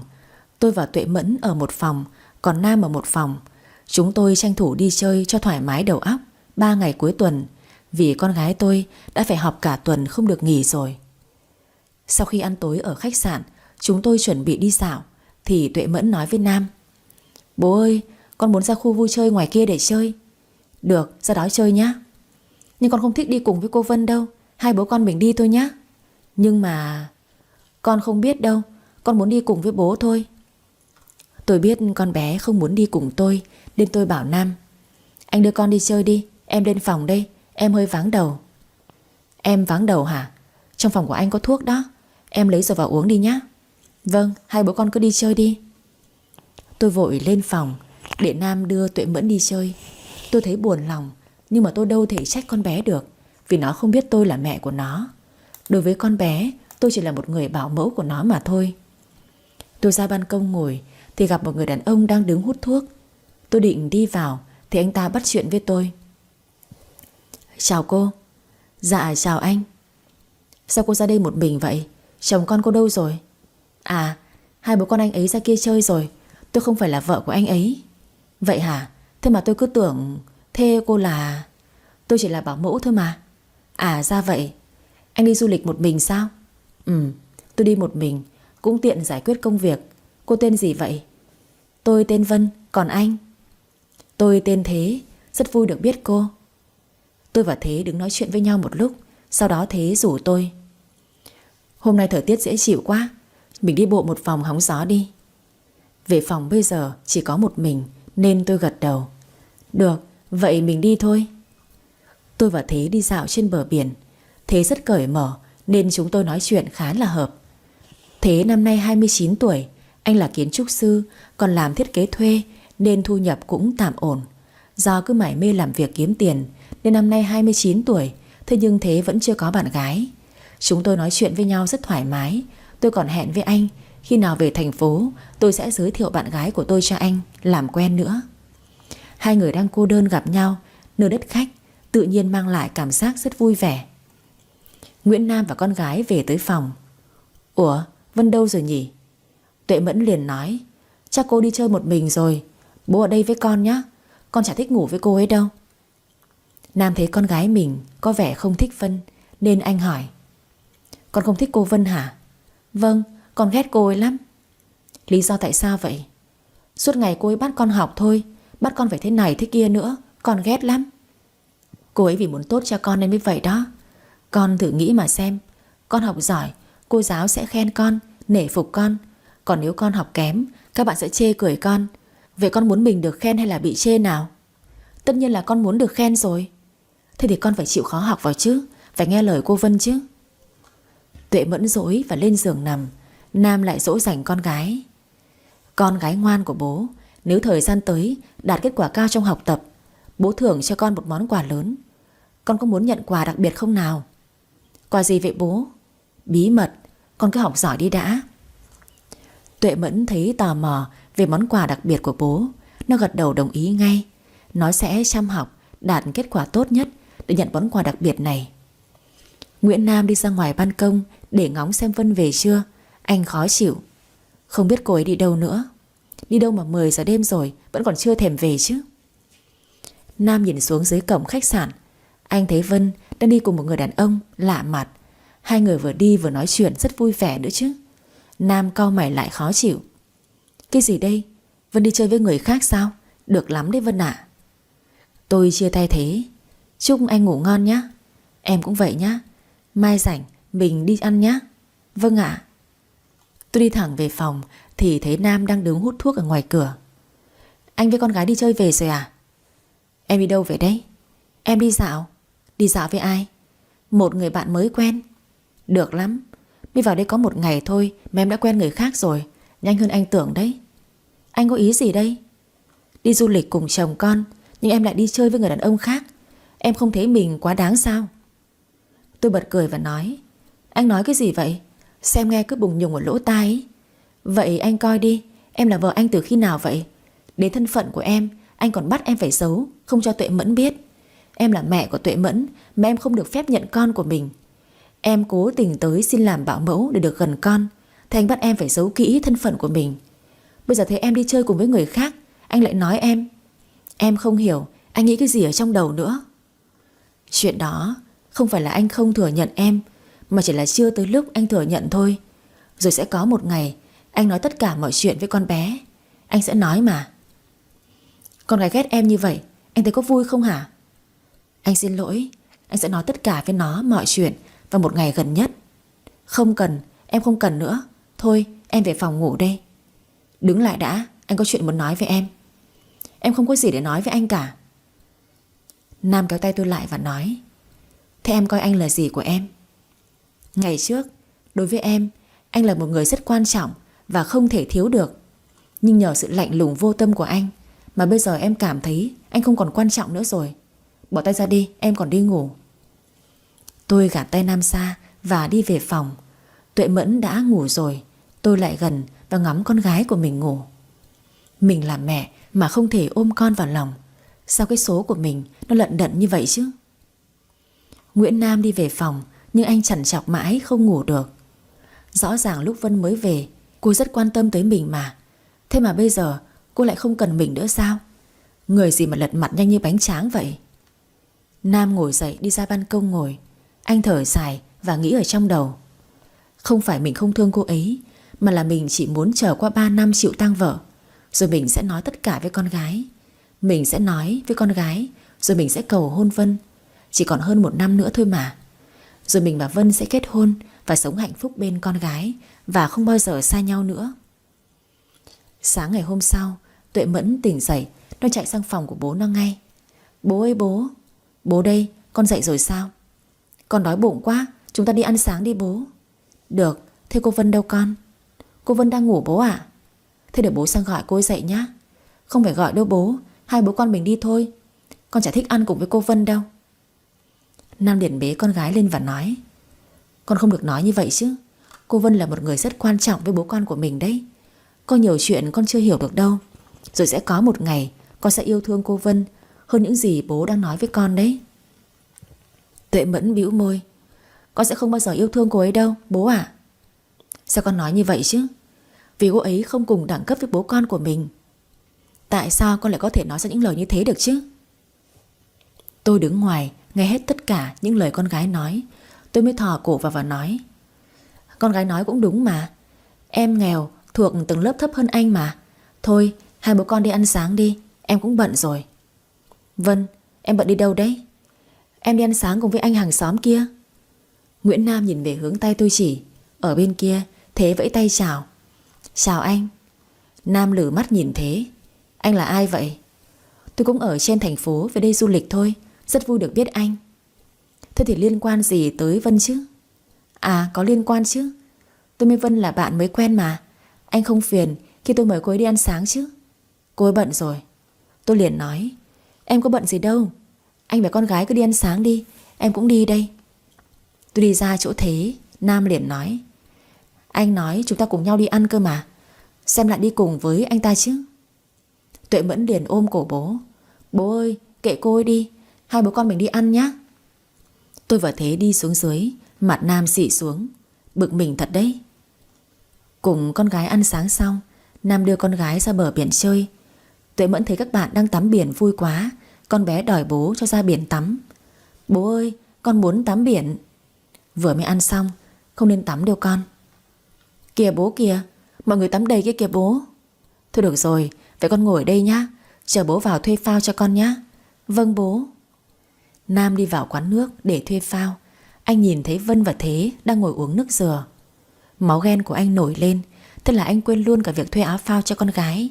Anh đi thẳng ra chỗ của Vân và Thế đang ngồi. Tôi và Thế đang ngồi nói chuyện rôm rả thì Nam lại gần. Vân, đi ăn sáng xong không về đi, lại còn uống nước cơ đấy. Thì về phòng một mình chán quá, em đi uống nước với anh ấy cho vui tí mà. Vui lắm không? Tất nhiên là vui lắm rồi. Thế lấy ghế ra mời Nam. Anh ngồi đi. Nam kéo tôi đứng dậy. Đi thôi. Đi đâu chứ? Em đang uống nước cơ mà. Em muốn uống nước, anh sẽ đưa em đi uống nước. Bỏ em ra đi, anh đang cư xử rất mất lịch sự đấy.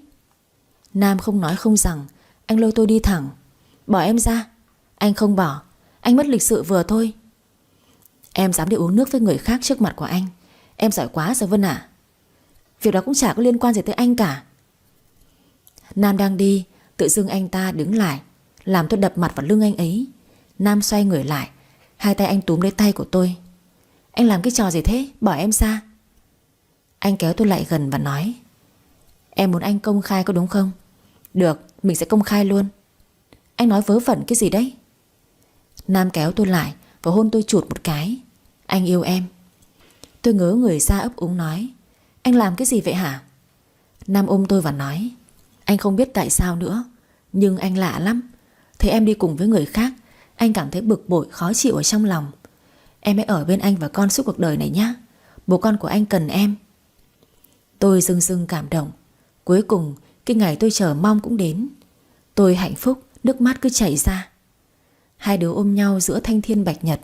Sau đó tôi không thấy con gái đâu. Tôi mới hỏi Nam, anh ơi, con đâu rồi? Nam vội nói, thôi chết rồi, anh quên. Mau ra chỗ của con đi. Nam đưa tôi ra ghế vừa ban nãy con ngồi. Con đâu rồi? Vừa nãy anh dặn con ngồi ở đây để anh đi thuê phao cơ mà. Tôi với Nam vô cùng lo lắng khi không thấy con gái đâu cả. Nam hỏi cô bán nước, cô ơi, cô có thấy con bé ngồi ở đây đâu không ạ? Con bé nó mặc váy hồng chứ gì? Dạ vâng, nó đi về hướng này này. Tôi và Nam vội chạy theo hướng cô bán nước chỉ để tìm con gái. Chết rồi, tôi lo quá, tim cứ đập thình thịch. Chúng tôi bị lạc con rồi, giờ biết phải làm sao bây giờ. Sau một hồi tìm kiếm không thấy, tôi và Nam lại càng lo lắng. Chúng tôi chia nhau ra, mỗi người tìm một hướng. Tôi lo tới mức phát khóc luôn. Tuệ Mẫn ơi, con đang ở đâu? Tôi chạy dọc theo bờ biển để tìm con. Bất giác tôi nhìn thấy Tuệ Mẫn đang ở ngoài biển, nước tới ngang bụng. Tuệ Mẫn, con ơi. Dường như con bé đang gặp vấn đề gì đó. Con bé ngã ngửa ra và chới với. Ngay lập tức tôi lao thẳng ra biển để cứu con. Con bé bị nước đẩy xa xa rồi chìm xuống. Con ơi. Tôi lao ra liều mạng cứu con. Từ lúc ôm được con, tôi đã phải uống rất nhiều nước. Tôi đẩy con lên bờ. Tôi đẩy con lên khỏi mặt nước để con đỡ ngạt, rồi cố gắng đưa con vào bờ. Con bé ôm chặt cổ tôi, chắc con sợ lắm. Tôi bế con lên bờ và nhẹ nhàng nói, không sao rồi con gái, có mẹ ở đây rồi. Tuệ Mẫn vẫn ôm chặt lấy cổ của tôi, cả người nó run lên bần bật. Tôi đưa con về khách sạn. Tôi gọi điện cho Nam. Một lúc sau Anh ấy chạy về với bộ dạng hốt hoảng. Tôi bực quá quát ầm lên: Anh trông con kiểu gì thế hả? Anh có biết là con đang ra biển chơi và gặp nguy hiểm không? Nếu hôm nay em mà không nhìn thấy thì biết phải làm sao bây giờ? Anh xin lỗi. Tại lúc đó anh nhìn thấy em và cái cậu kia, tự dưng anh quên mất là con bé đang đợi anh. Anh xin lỗi. Tại anh mà em uống no nước biển rồi đấy. Bực mình thật sự mà. Tôi giận dỗi lên giường nằm. Tuệ Mẫn liền nói: Con xin lỗi bố, con xin lỗi mẹ Vân. Nghe con gái gọi mình là mẹ Vân, ngay lập tức tôi hết giận ngay. Tôi ngồi dậy nhìn Tuệ Mẫn. Tuệ Mẫn, con vừa gọi cô là mẹ của con sao? Cô nghe nhầm không vậy? Con gọi cô là mẹ Vân. Cô giống như là mẹ của con vậy. Cảm ơn mẹ Vân đã cứu con. Chỉ một câu nói của con gái thôi cũng đủ khiến tôi hạnh phúc ngập tràn. Tôi ôm lấy Tuệ Mẫn và khóc. Nếu một ngày con gái tôi biết tôi chính là mẹ ruột của nó thì sẽ như thế nào nhỉ? Tôi vẫn chưa hình dung ra được. Nguyễn Nam nói anh ấy sẽ nói chuyện với mẹ anh ấy về tôi. Một ngày không xa nữa anh ấy sẽ công khai tôi, và chúng tôi sẽ kể cho Tuệ Mẫn nghe hết mọi chuyện. Cả bản hợp đồng ngày trước, rồi cả gia đình chúng tôi sẽ hạnh phúc bên nhau. Trời ơi, càng nghĩ tôi lại càng cảm thấy hạnh phúc khó tả. Ngày thứ 3 của kỳ nghỉ dưỡng, Tuệ Mẫn không còn ghét tôi nữa. Chúng tôi cùng nhau đi ăn, cùng nhau vui chơi. Con bé không còn coi tôi như là người ngoài nữa. Chúng tôi tranh thủ vui vẻ để ngày mai còn trở về thành phố. Tôi đang ngồi tết tóc cho con bé ở trong phòng. Nam giải quyết công việc trên máy tính. Tóc con gái mẹ đẹp quá. Tất nhiên rồi, mẹ Vân lại khen thừa rồi. Con gái mẹ mới có 6 tuổi thôi mà nói năng già đời quá con ạ. Thế thì mẹ phải khen con thông minh mới đúng chứ. Tôi gật gù. Con nói cũng đúng đấy. Có tiếng gõ cửa, tôi mới quay ra nhìn. Ai thế nhỉ? Để mẹ ra mở cửa xem nào. Mở cửa phòng ra là anh Thế. Anh Thế à? Vân, em đang làm gì thế? Em ngồi chơi thôi ạ. Mai về thành phố rồi mà hôm nay không tranh thủ đi chơi nốt sao? À, cả ngày hôm nay em đi chơi nhiều rồi ạ. Bây giờ hội chợ đang có chương trình ca nhạc đấy, mình đi chơi đi. Nguyễn Nam liếc mắt nhìn ra cửa. Tuệ Mẫn lại gần bố và nói: Hình như bố đang có tình địch thì phải. Nam gãi đầu nhìn con gái. Con nói vậy là có ý gì? Con nhìn là biết bố thích mẹ Vân, nhưng mà bây giờ chú kia cũng đang thích mẹ Vân đấy. Chuyện đó bố không cẩn thận là mất đấy. Thế theo con gái, bây giờ bố nên làm gì nào? Con nghĩ là để con ra mặt thì hay hơn đấy bố ạ. Ai chà, con gái bố có cách gì hay à? Con giúp bố cắt cái đuôi kia, nhưng mà con có điều kiện. Lại còn ra điều kiện với bố nữa đấy. Nào con nói đi, con muốn gì? Con thích bộ sưu tập công chúa, gần 20 bộ váy cùng bộ phụ kiện kèm theo. Được, bố đồng ý. Vậy bây giờ con đi cắt cái đuôi kia giúp bố đi. Mai về thành phố có bộ sưu tập váy luôn. Dạ vâng bố. Anh Thế cứ nài nỉ tôi. Tôi chưa biết phải từ chối thế nào thì Tuệ Mẫn đi ra nắm tay tôi rồi nói: Mẹ Vân, mẹ đứng làm cái gì ở đây đấy hả? À, anh Thế liền nói: À, chú muốn rủ cô Vân đi chơi, cháu không phiền chứ? Dạ cháu cảm thấy phiền đó chú. Cả bố cháu nữa, bố cháu cũng thấy phiền lắm đấy hả? Tôi và anh Thế cứ đứng ngây người ra khi nghe con bé nói như vậy. Nó thở dài rồi nói: Mẹ đi vào nhà đi, bố con sẽ không vui khi thấy mẹ đứng nói chuyện với chú này đâu. Tôi lắp bắp: mẹ biết rồi. Rồi Tuệ Mẫn thản nhiên nói tiếp. Giọng bà cụ của nó khiến tôi hoang mang. Phụ nữ xen vào chuyện tình của người khác người ta gọi là trà xanh. Còn đàn ông xen vào chuyện tình của người khác không biết gọi là cái gì ấy nhỉ? Không được, mình phải đi vào hỏi bố mình mới được. Sau đó Tuệ Mẫn kéo theo tôi đi vào nhà. Những lời con bé vừa nói khiến tôi hơi choáng. Đi vào trong nhà, nó ra chỗ bố nó nói: Bố đặt mua váy cho con chưa? Nguyễn Nam nhìn tôi rồi nhìn con gái gật đầu. Bây giờ bố đặt đây. Con bé cười rồi lên giường nằm. Tôi hỏi Nam: Anh với con bé có thương lượng gì với nhau đấy à? Nam gãi đầu và nói: Đâu có đâu. Trở về thành phố, việc đầu tiên Nam làm là Nam tới tìm mẹ anh để nói chuyện với bà về chuyện anh muốn tiến tới hôn nhân với Vân. Thế nhưng mẹ anh lại nổi giận. Mẹ không đồng ý. Tại sao ạ? Vân là một cô gái tốt, và Vân cũng chính là mẹ ruột của Tuệ Mẫn.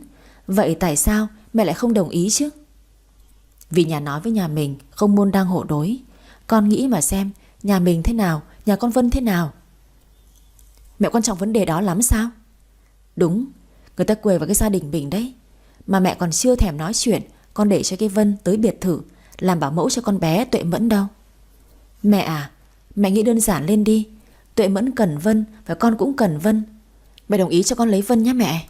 Không được, mẹ không đồng ý. Mà chắc gì nó thật lòng với con. Sao mẹ nói như vậy? Con nghĩ mà xem, lần trước vì tiền nó mới đẻ thuê cho gia đình của mình. Bây giờ nó tiêu hết tiền rồi, nó lại lấy cái lý do là mẹ của Tuệ Mẫn rồi tiếp cận con. Nó chỉ vì tiền của con thôi. Con tỉnh táo lại đi. Mẹ hiểu lầm Vân rồi. Vân thật lòng với con và Tuệ Mẫn, chứ không phải là vì tiền đâu mẹ. Bằng chứng đâu? Con sống cùng Vân mấy tháng nay nên con biết mà. Mẹ hãy suy nghĩ lại rồi đồng ý cho con lấy Vân đi mẹ. Không bao giờ mẹ chấp nhận nó. Mẹ à, không nói nữa, mẹ không muốn nghe đâu. Mặc dù Nam có nói với mẹ thế nào, nhưng mẹ anh vẫn không đồng ý. Bởi mẹ anh là người rất coi trọng thể diện và muốn con dâu của bà phải là người có học thức và xuất thân trong một gia đình danh giá, và phải có công việc đàng hoàng, đáng nể, chứ không phải là một người tầm thường giống Vân. Ngay sau đó, bà đã chủ động liên lạc với Vân để nhắc nhở Vân. Nhận được điện thoại từ mẹ anh Nam, tôi biết kiểu gì cũng có chuyện mà. Tôi thay quần áo và tới điểm mẹ anh ấy hẹn. Dạ con chào bác ạ. Tới rồi à, ngồi xuống đi. Tôi ngồi đối diện với mẹ Nam. Mẹ Nam thấy tôi hơi run. Bà ấy uống cà phê rồi thong thả nói. Bác nghe thằng Nam nói rồi, hai đứa có tình cảm với nhau có đúng không? Tôi vội cúi đầu và nói. Dạ con mong bác đồng ý cho con và anh ấy quen nhau. Lý do tại sao? Dạ vì con là mẹ của Tuệ Mẫn. Con rất thương hai bố con anh Nam. Con mong bác đồng ý cho chúng con ạ. Bác ấy nhìn tôi bình thản nói. Cô là mẹ Tuệ Mẫn, đó là bản hợp đồng trao đổi. Nếu ngày đó không phải là vì tiền, cô đâu có đồng ý đẻ thuê đâu.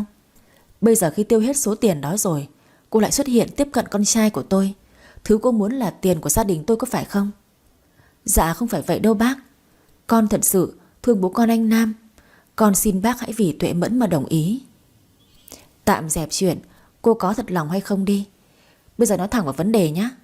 Cô có những gì, cô làm được những gì rồi, có danh tiếng thế nào? Cô nói ra đi, để tôi xem cô có xứng với con trai của tôi không nào. Bác ơi, con biết là con nghèo và con cũng không có nghề nghiệp ổn định, và con lại càng không có danh tiếng gì cả. Vậy thì cô tự biết là cô không xứng rồi còn gì. Con không có gì, nhưng mà tình yêu của con dành cho anh Nam và bé Tuệ Mẫn là vô giá. Và tình yêu đó không thể mua được bằng tiền đâu ạ. Không mua được bằng tiền, nhưng lại mua được bằng rất nhiều tiền chứ gì. Dạ không ạ, tình yêu của con không thể mua được bằng tiền đâu bác. Vậy sao? Dạ vâng ạ. Tôi trả 5 tỷ để mua cái thứ tình yêu mà cô vừa nói. Chỉ cần cô chịu rời xa con trai tôi và bé Tuệ Mẫn thì 5 tỷ sẽ là của cô. Số tiền đó đủ để cô ăn cả đời rồi phải không? Không đâu ạ. Con nói rồi, tình yêu của con bác không thể dùng tiền mua được đâu. 10 tỷ. Không ạ, dù bác có trả con 10 tỷ con cũng không chấp nhận đâu ạ. Mẹ anh Nam đập tay xuống bàn, dầm một phát. Một là cô nhận tiền và rời khỏi đây, hoặc là cô sẽ phải trả giá cho cái thái độ chống đối của mình. Cô chọn đi. Con xin bác, con không thể sống thiếu anh Nam được. Con cũng không thể sống thiếu con gái của con. Con xin bác đừng chia cắt con và bố con anh ấy. Tôi nói rồi, cô không xứng. Cô phải biết bản thân mình là ai chứ. Đũa mốc đời trói mâm son sao? Con xin bác hãy vì Tuệ Mẫn mà đồng ý cho con. Con xin bác đừng bắt con rời xa con gái của con mà. 6 năm qua chưa một ngày nào là con không nghĩ tới con bé. 6 năm qua con khổ tâm lắm bác ơi. Phải khó khăn lắm con mới được ở gần con bé như bây giờ. Con xin bác để cho mẹ con được ở gần nhau đi ạ. Tôi cho cô ở bên con bé 1 tháng nữa.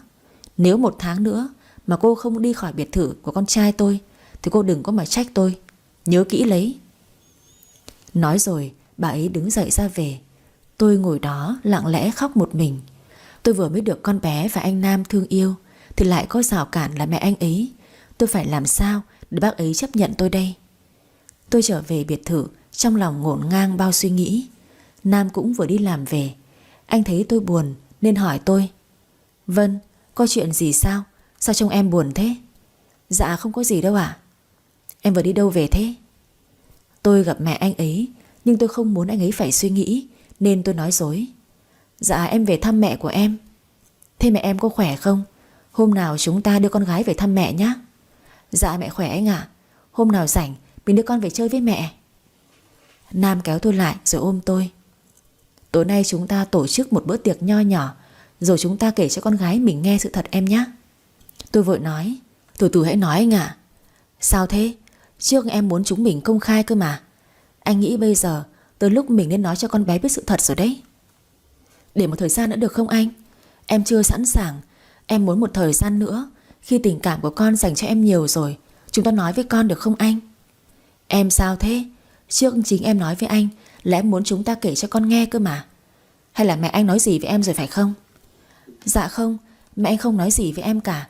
Chỉ là em vẫn chưa sẵn sàng thôi. Anh chờ em 1 tháng nữa nhé. Tại giờ em đang có chuyện cần giải quyết.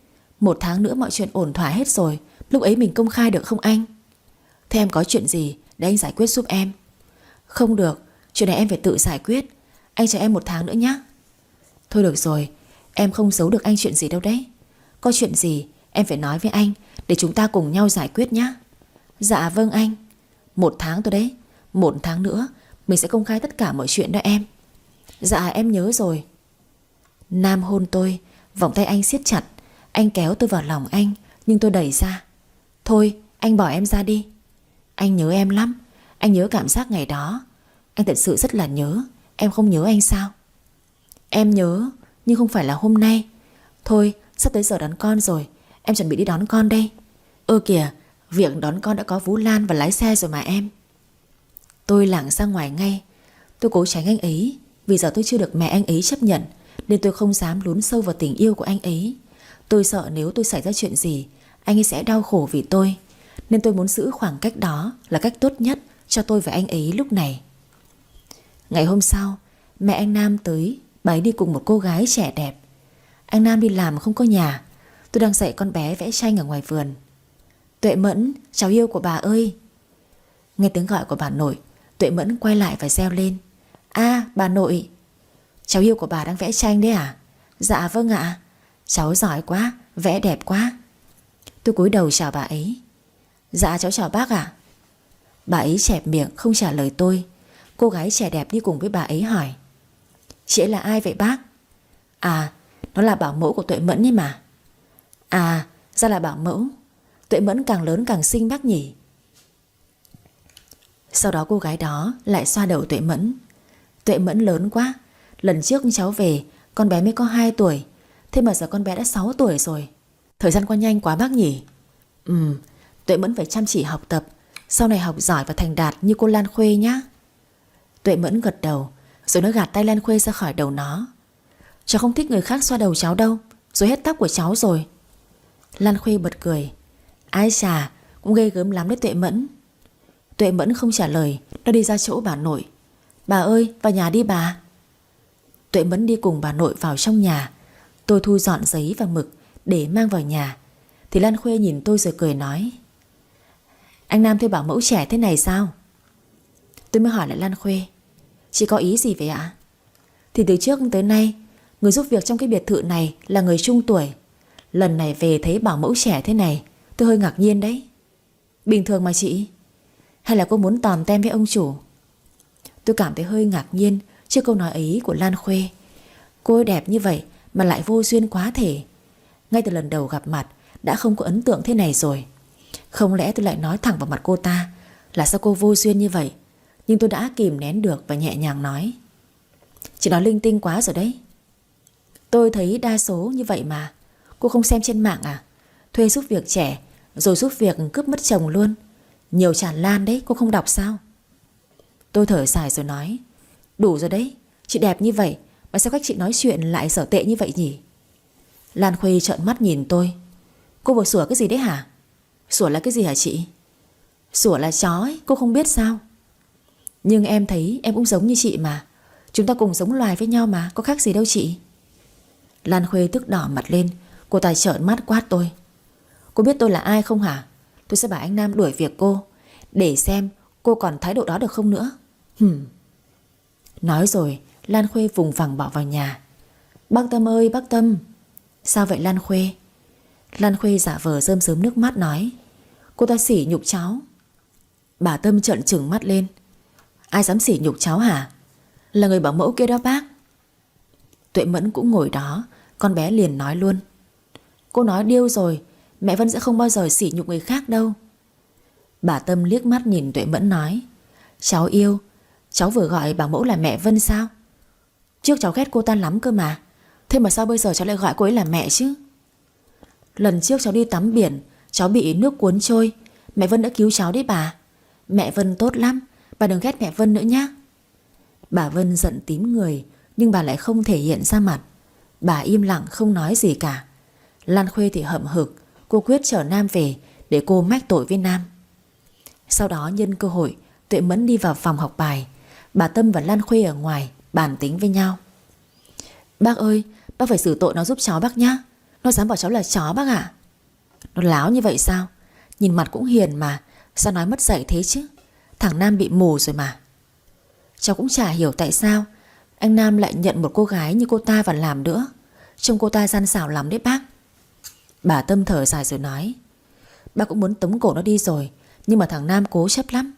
Cứ từ từ bác sẽ nghĩ cách. Lan Khuê và Nam chơi với nhau từ nhỏ. Lớn lên Lan Khuê theo bố mẹ sang nước ngoài. Mỗi lần về Việt Nam cô lại tới biệt thự của Nam chơi. Gia đình Nam coi cô như là người thân trong gia đình của mình vậy. Lần này cũng vậy, Lan Khuê lại muốn ở tại biệt thự. Cô nịnh bà Tâm một hồi rồi nói: Bác ơi, cháu muốn ở lại đây mấy hôm, có phiền bác phải anh Nam không ạ? Phiền gì chứ, cứ ở lại đây chơi với bác. Nếu cháu làm con dâu của bác thì tốt quá rồi. Bác ưng cháu nhất đấy. Dạ cháu cũng muốn như vậy lắm, nhưng mà sợ anh Nam không đồng ý bác ạ. Anh ấy vô tâm lắm, cháu đều phải chủ động gọi cho anh ấy đấy. Tính nó như vậy thôi, nhưng bác biết là nó thương cháu lắm đấy Lan Khuê. Thi thoảng nó vẫn hay nhắc cháu mà. Thật không hả bác? Bác nói thật mà. Lan Khuê sướng cười tít cả mắt lại. Cô bắt đầu ngồi và hoang tưởng những chuyện trong tương lai. Nhà có khách quý nên bà Tâm gọi điện cho Nam, thông báo để anh về sớm. Nam đây à con? Dạ con đây, mẹ bảo gì con? Cái Lan Khuê nó mới về chơi đấy, con về sớm nhá. À vâng. Sau đó bà Tâm khoe với Lan Khuê: Bác vừa gọi cho thằng Nam rồi, nó sẽ về sớm đấy cháu. Dạ vâng ạ. Cháu nóng lòng muốn gặp anh ấy quá bác. Không biết dạo này anh ấy béo hay là gầy nữa. Nó vẫn thế cháu ạ. Giá mà ngày xưa hai đứa lấy nhau thì bây giờ chắc là có con lớn cả rồi nhỉ. Dạ, cháu ân hận lắm bác ơi. Nếu ngày đó cháu không trẻ con và bỏ lỡ anh ấy thì có lẽ bây giờ cháu với anh ấy hạnh phúc lắm rồi. Ngày đó thông báo lấy cái Uyên mà bác còn không tin ý. Thấy nó với cháu thân thiết như thế, bác cứ tưởng nó lấy cháu cơ. Ai ngờ là cái Uyên. Thế mà cuối cùng cái Uyên lại số khổ quá, bị tai nạn nằm thực vật những 6 năm mới nhắm mắt xuôi tay. Mà cháu phải công nhận anh Nam nặng tình thật đấy. Vợ bị như vậy mà anh ấy chưa bao giờ khiến vợ buồn cả. Đàn ông trung tình như anh ấy hiếm lắm ấy bác. Tình nó là thế mà. Thương ai là tình sâu nghĩa nặng lắm đấy. Dạ lần này cháu về đây, cháu sẽ giữ lấy anh ấy và không bao giờ bỏ lỡ anh ấy nữa. Bác ủng hộ hai đứa mà. Nếu hai đứa tổ chức đám cưới sớm luôn thì bác lại càng mừng đấy cháu ạ. Tôi đứng ngoài nghe hết những lời mà bà Tâm và chị Lan Khuê nói. Hóa ra chị ấy chính là bạn thanh mai trúc mã của Nam. Tự nhiên tôi lại cảm thấy thất vọng về bản thân của mình hơn một chút. Chị ấy xinh đẹp, tài giỏi như vậy, còn tôi cho tới bây giờ tay trắng vẫn hoàn trắng tay. Tiếng bà Tâm khiến tôi giật mình. Vân, cô làm gì ở ngoài đây đấy? Vào đây. Tôi đi vào và khẽ nói: Bác gọi cháu à? Ngồi đi, đứng mãi không thấy mỏi chân à? Tôi ngồi xuống, bà ấy bắt đầu ca ngợi chị Lan Khuê. Đây là Lan Khuê, bạn của thằng Nam đấy. À dạ. Cô biết Lan Khuê có trong tay những gì không? Tôi im lặng không trả lời. Nhìn vẻ mặt vênh váo của chị Lan Khuê là tôi cũng đủ hiểu chị ấy là người chảnh tới mức nào rồi. Bà Tâm bắt đầu kể về Lan Khuê cho tôi nghe. Bằng tuổi cô, nhưng Lan Khuê đã lên chức giám đốc tài chính của một tập đoàn lớn rồi đấy. Lan Khuê còn mua được xe ô tô trị giá 35 tỷ. Chưa kể mấy quán cà phê hạng sang bên Mỹ nữa. Còn bản thân cô Vân bây giờ đã có gì trong tay chưa? Tôi bị bà Tâm lôi ra so sánh với Lan Khuê. Tôi cảm thấy bà ấy không công bằng nên tôi cãi. Bác so sánh cháu với chị Lan Khuê thì bất công cho cháu quá. Nếu chị Lan Khuê có tuổi thơ vất vả như cháu thì chị Lan Khuê có được những thứ đó hay không ạ? Cháu và chị Lan Khuê là hai hoàn cảnh hoàn toàn đối lập nhau, thì làm sao có thể so sánh với nhau được bác? Bà Tâm đùng đùng nổi giận, rồi bà quát ầm lên.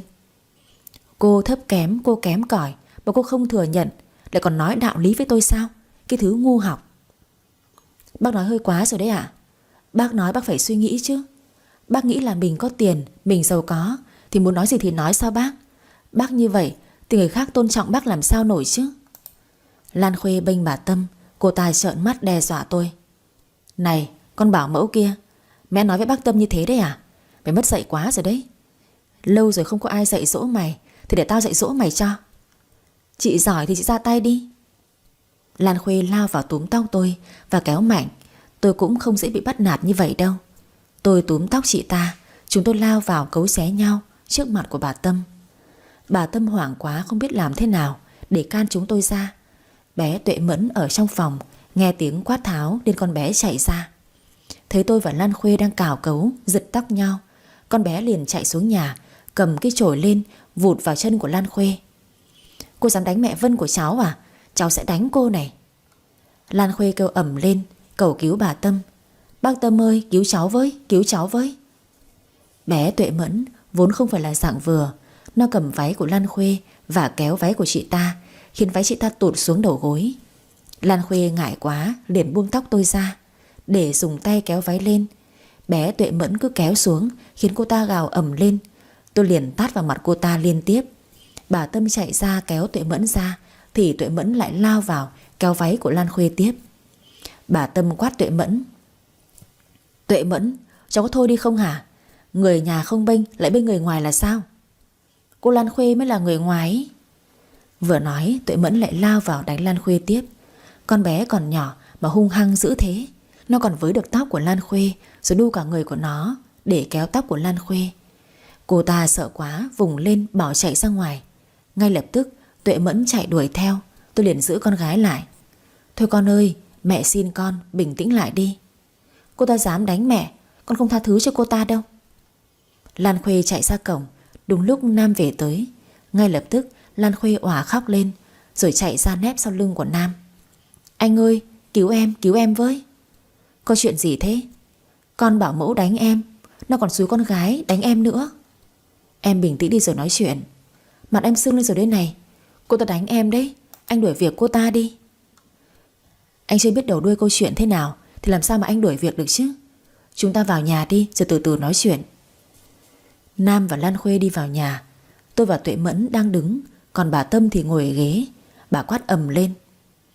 Cái nhà này bây giờ không ra cái thể thống gì nữa rồi. Chủ tớ đánh nhau, lớn bé đánh nhau, không coi ai ra cái gì cả. Lan Khuê chui chéo lên. Anh Nam, anh hỏi mẹ của anh đi. Mẹ anh là người tận mắt chứng kiến đấy. Cô ta đánh em, cô ta còn xúi cả con gái đánh em nữa. Có đúng không hả bác Tâm? Bà Tâm gật đầu rồi lử mắt nhìn tôi. Đúng, cô ta không biết phép tắc gì cả. Con mau đuổi cô ta ra khỏi biệt thự đi. Bé Tuệ Mẫn liền nói. Bố đừng nghe bà nội nói linh tinh. Chính cô Lan Khuê là người đánh mẹ Vân trước đấy. Bố không tin bố check cam mà xem. Chỗ này cam chiếu rõ lắm đấy. Nam gật đầu nói. Con gái nói đúng. Lan Khuê, em mới về mà đã gây chuyện rồi sao? Vậy em ra khách sạn mà ở đi nhá. Lan Khuê liền lắc đầu không chịu. Không, em không ra đâu. Lần nào về em cũng ở đây mà. Thế mà sao lần này lại phải ra khách sạn ở chứ? Để em ở đây, em gây chuyện tiếp sao? Em không gây chuyện là cô ta láo. Em chỉ thay bác Tâm dạy dỗ cô ta thôi mà. Bé Tuệ Mẫn liền lắc đầu nói. Cô xinh đẹp như vậy mà cô nói điêu quá. Không lẽ cô muốn làm trà xanh sao? Mọi người choáng khi nghe con gái tôi phát ngôn. Vẻ mặt của nó biểu cảm tới mức Nam phải buồn cười. Anh nhìn tôi nháy mắt. Em thấy chưa, con gái chúng ta hơi bị ngầu đấy. Bà Tâm điên lắm, nhưng bà nén cơn giận lại. Bà hạ giọng xuống. Thôi, không cãi nhau nữa.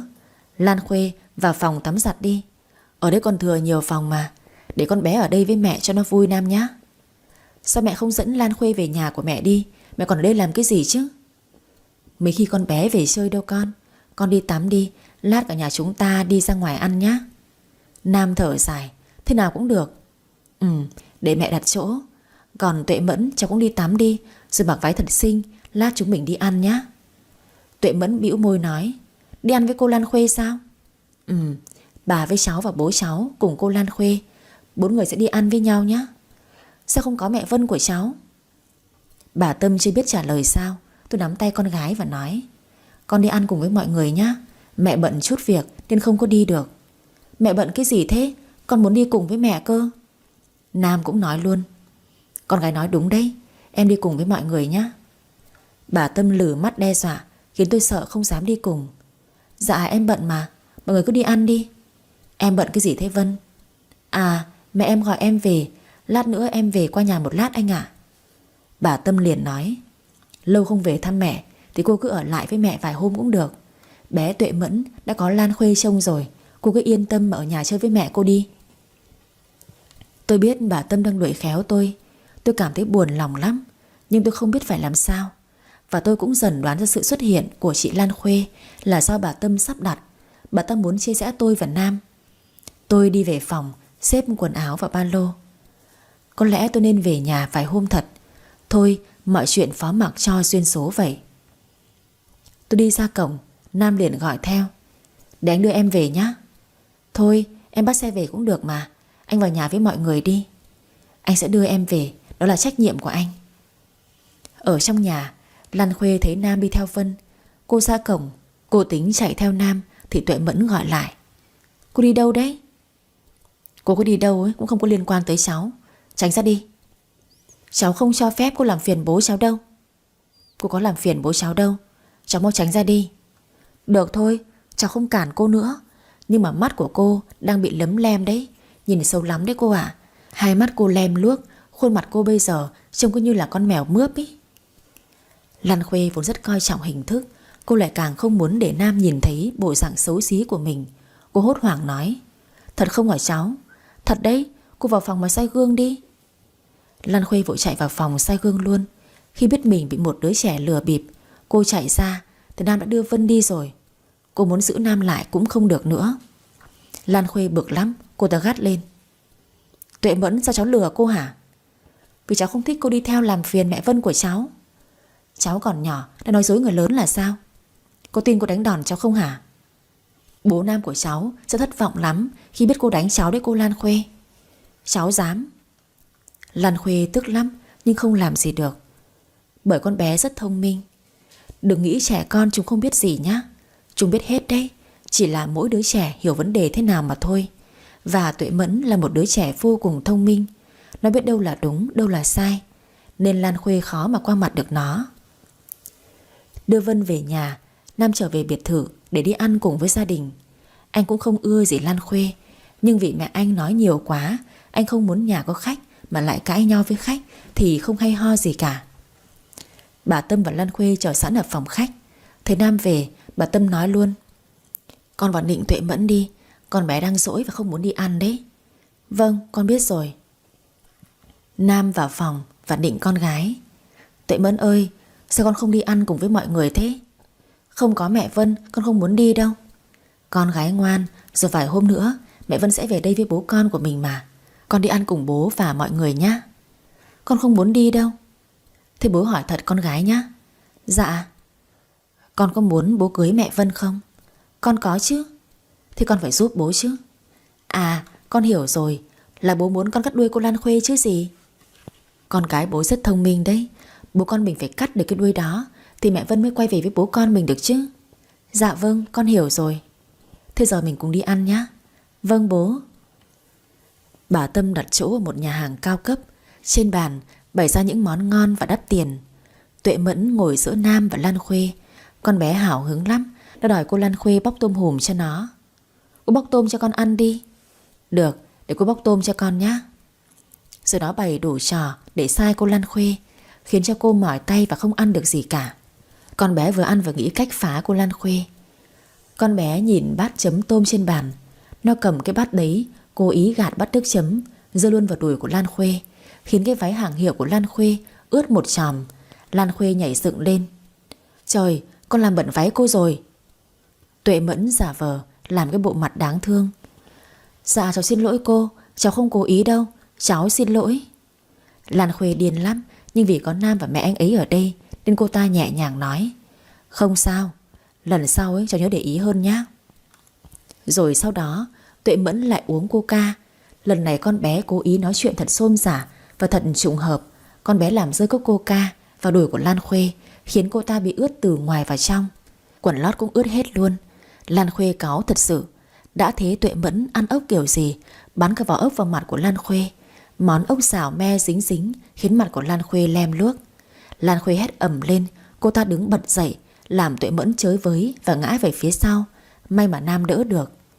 Tuệ Mẫn, con cố ý có đúng không? Tuệ Mẫn sợ hãi ôm chặt cổ bố. Nam liền bênh con gái ngay: Em làm cái gì mà căng thế? Con bé có cố ý đâu. Em quát con bé nó sợ rồi đây này. Nó muốn phá em. Anh nhìn cái váy hàng hiệu của em đây này, giờ có khác gì là cái rẻ lau bàn không? Cái váy của em quan trọng hơn con gái của anh sao? Em sống thì phải có tình người chứ. Bà Tâm lúc này mới lên tiếng: Thôi thôi, ăn bữa cơm cũng chẳng xong nữa. Sau đó Lan Khuê không thể mặc cái váy ướt đó mãi được, nên bữa ăn nhanh chóng kết thúc. Vì Lan Khuê phải về sớm để thay đồ, cô ta hậm hực cả buổi tối luôn. Mọi chuyện chưa dừng lại ở đó. Ngày hôm sau, Tuệ Mẫn vẫn luôn tìm cách chọc phá Lan Khuê, khiến cho cô ta không được yên thân một ngày nào cả. Bà Tâm và Lan Khuê đang ngồi nói chuyện ở phòng khách. Tuệ Mẫn đi ra nói giọng buồn bã: Bà nội ơi bà nội. Sao thế cháu yêu? Bà gọi mẹ Vân đi, cháu nhớ mẹ Vân lắm. Bà gọi mẹ Vân để giúp cháu với. Gọi cô ta làm cái gì? Để dạy cháu học bà ạ. Dạy cháu học sao? Chuyện nhỏ đó cứ để cô Lan Khuê. Cô Lan Khuê trước học giỏi nhất lớp đấy. Dạ vâng, thế nào cũng được. Bà Tâm quay lại bảo Lan Khuê: Cháu vào dạy con bé học nhá, đừng để cô ta xuất hiện nữa. Cháu hãy thay thế cô ta đi. Dạ cháu hiểu rồi, cái chuyện nhỏ này bác đừng bận tâm. Bác tin tưởng ở cháu mà. Lan Khuê vào phòng và dạy Tuệ Mẫn học. Cô ta hào hứng lắm, mặt cứ vênh lên: Tuệ Mẫn, cô sẽ là bảo mẫu của cháu từ hôm nay nhé. Cô làm bảo mẫu thật ư? Thật, cháu không tin vào cô sao? Cô cho cháu mở mang tầm mắt nhé. Vâng, cháu rất vinh hạnh. Lan Khuê bắt đầu giảng bài cho Tuệ Mẫn. Con bé ngồi im nghe giảng và chờ cơ hội chọc phá.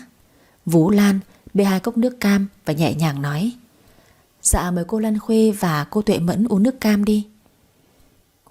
Tuệ Mẫn nhìn cốc nước cam ở trên bàn. Con bé lên ý tưởng trong đầu. Trong lúc cô Lan Khuê đang say sưa giảng bài, nó cầm cốc nước cam đổ thẳng lên cái điện thoại của Lan Khuê. Lan Khuê vẫn không hề hay biết. Cho tới khi cô cầm tay vào điện thoại thì cô ta giật mình khi thấy cái điện thoại của mình ngập trong nước cam. Sao lại thế này chứ? Tuệ Mẫn cũng giả vờ giật mình. Ôi, sao đổi hết thế này? Tuệ Mẫn, cháu cố tình phá cô phải không? Cháu có phá gì đâu ạ. Chắc cô làm đổ mà cô không biết đó ạ. Sau đó Lan Khuê kìm nén cơn giận để giảng bài tiếp. Ngồi giảng bài và dạy Tuệ Mẫn suốt 2 tiếng đồng hồ. Lan Khuê bắt đầu ngủ gật. Cơ hội quậy phá của Tuệ Mẫn bắt đầu từ đây. Lan Khuê ngủ gật xuống bàn. Tuệ Mẫn liền lấy bút dạ ra vẽ khắp mặt của Lan Khuê. Trông mặt Lan Khuê lúc này như con ngáo ộp. Sau đó Tuệ Mẫn nhỏ keo lên tóc của Lan Khuê, làm cho tóc của cô ta rối tung lên. Sau đó con bé ra phòng khách ăn chuối và mang vỏ chuối vứt ở sàn nhà. Mọi việc xong xuôi, con bé ra phòng khách ngồi chơi với bà nội như không có chuyện gì xảy ra. Lan Khuê tỉnh giấc không thấy bé Tuệ Mẫn đâu. Cô mới đứng dậy. Lan Khuê giật bắn cả người khi nhìn thấy bộ dạng của mình ở trong gương. Mặt loang lổ mực, tóc thì xù tung lên, hai mắt thì đen xì. Bà Tâm ở ngoài nghe tiếng Lan Khuê hét lên. Bà ngạc nhiên hỏi Tuệ Mẫn: Có chuyện gì thế? Dạ cháu cũng không rõ. Lan Khuê vô cùng tức giận. Cô hét ầm lên: Tuệ Mẫn! Sau đó Lan Khuê lao ra ngoài thì cô dẫm phải vỏ chuối, ngã oạch một phát, mông đập xuống nền nhà, đau lặng người luôn. Bà Tâm và Tuệ Mẫn ngồi ăn hoa quả thì Lan Khuê đi tập tễnh ra ngoài. Lan Khuê mếu máo: Bác Tâm ơi, cứu cháu với. Bà Tâm cũng sốc khi thấy bộ dạng của Lan Khuê. Bà Tâm quay lại nhìn cái vẻ mặt thản nhiên của Tuệ Mẫn là bà biết ngay là do Tuệ Mẫn làm đây mà. Tuệ Mẫn, cháu làm có đúng không? Làm bảo mẫu của cháu bị như vậy là bình thường mà. Ai rồi cũng phải bị vài lần như vậy thôi. Trời ơi, ai sẽ hư cháu như vậy đấy hả? Tuệ Mẫn thản nhiên đi vào phòng. Còn Lan Khuê thì mếu máo khóc lóc. Cô dùng lược để chải tóc, nhưng keo dính chặt quá không thể chải nổi. Mặt thì dính đầy mực. Cô tẩy trang muốn dộp cả mặt lên mà không sạch hết. Lan Khuê hét ầm lên: Không thể chịu đựng thêm được nữa mà. Buổi tối Nguyễn Nam đi làm về thì Lan Khuê mách tội của Tuệ Mẫn, nhưng Nam lại bao che cho con gái, khiến cho Lan Khuê vô cùng tức giận. Anh đang chiều hư con bé đó, đáng lẽ ra anh phải nhắc nhở nó chứ. Thế nhưng đằng này anh lại dung túng cho nó như vậy, nó chả hư sao? Con gái của anh thế nào thì kệ con gái của anh. Em mà can thiệp vào là em mệt thêm người đó. Em bó tay với anh rồi. Mặc kệ em, anh không quan tâm. Cả đêm hôm đó Lan Khuê không ngủ được. Cô không thể chấp nhận một người chồng dung túng bao che cho con. Cô tưởng tượng ra cảnh sau này cô lấy Nam và sống chung nhà với Tuệ Mẫn, và suốt ngày phải sống trong lo âu, suốt ngày phải đề phòng mấy cái trò nghịch ngợm của Tuệ Mẫn, thì cô chết mất chứ không thể sống được. Không được, mình không thể chấp nhận chuyện này. Mình sinh ra là để được yêu thương, nâng niu chiều chuộng, chứ không phải bị vùi dập như vậy. Ngày hôm sau, Lan Khuê quyết định đi về Mỹ sớm hơn dự kiến. Bà Tâm giữ cô ta ở lại, nhưng cô ta nhất định không ở. Tuệ Mẫn vô cùng vui sướng khi đuổi được cái đuôi to đùng của bố đi. Con bé hớn hở gọi điện khoe với bố ngay. Lan Khuê về Mỹ, tôi trở lại biệt thự, nhưng không phải để làm bảo mẫu cho con bé nữa, mà con bé biết sự thật tôi là mẹ đẻ của con bé rồi. Vừa thấy tôi, con bé chạy ra ôm lấy cổ của tôi. Mẹ ơi, mẹ. Tôi ôm con gái vào lòng, hôn lên trán con gái. Mẹ nhớ con gái mẹ quá. Dạ con biết mà, 6 năm qua mẹ vẫn luôn nhớ về con. Con, sao con biết? Bố Nam kể cho con nghe rồi. Hôm trước bố Nam còn cãi nhau với bà nội nữa. Mẹ chính là mẹ của con. Con rất vui mừng khi gặp lại mẹ. Mẹ, con yêu mẹ. Tôi ôm con gái và khóc. Con gái yêu của mẹ, báu vật cuộc đời của mẹ. Ngày đó mẹ nhận được bao nhiêu tiền vậy? Tôi gãi đầu rồi nói: 3 tỷ con ạ. Số tiền đó với mẹ nhiều lắm sao?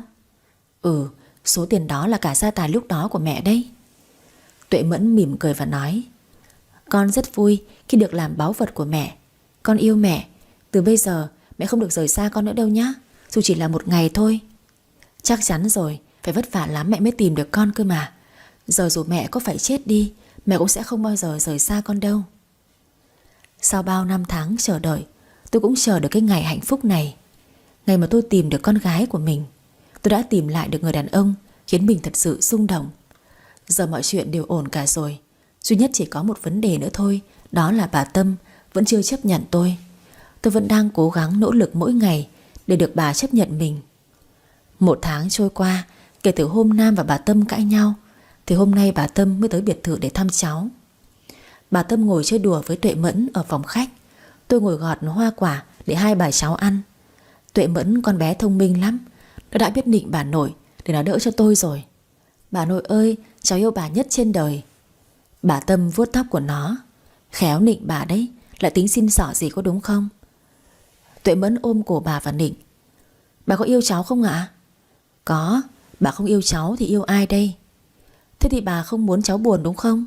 Tất nhiên rồi, bà lúc nào cũng mong cháu yêu của bà vui vẻ hạnh phúc, một đời an yên cháu ạ. Cháu sẽ hạnh phúc khi được sống cùng với cả bố và mẹ Vân. Bà đồng ý để mẹ cháu ở bên cạnh cháu nhé. Cháu sẽ yêu bà cả đời này luôn. Cả bố cháu yêu bà, cả mẹ cháu cũng yêu bà nữa. Cả nhà cháu yêu bà nhất trên đời luôn ạ. Bà Tâm quay lại lườm tôi: Cô giỏi lắm, mua chuộc được cả con bé cơ đấy. Tôi cuống lên, tay gọt hoa quả mà cứ run run.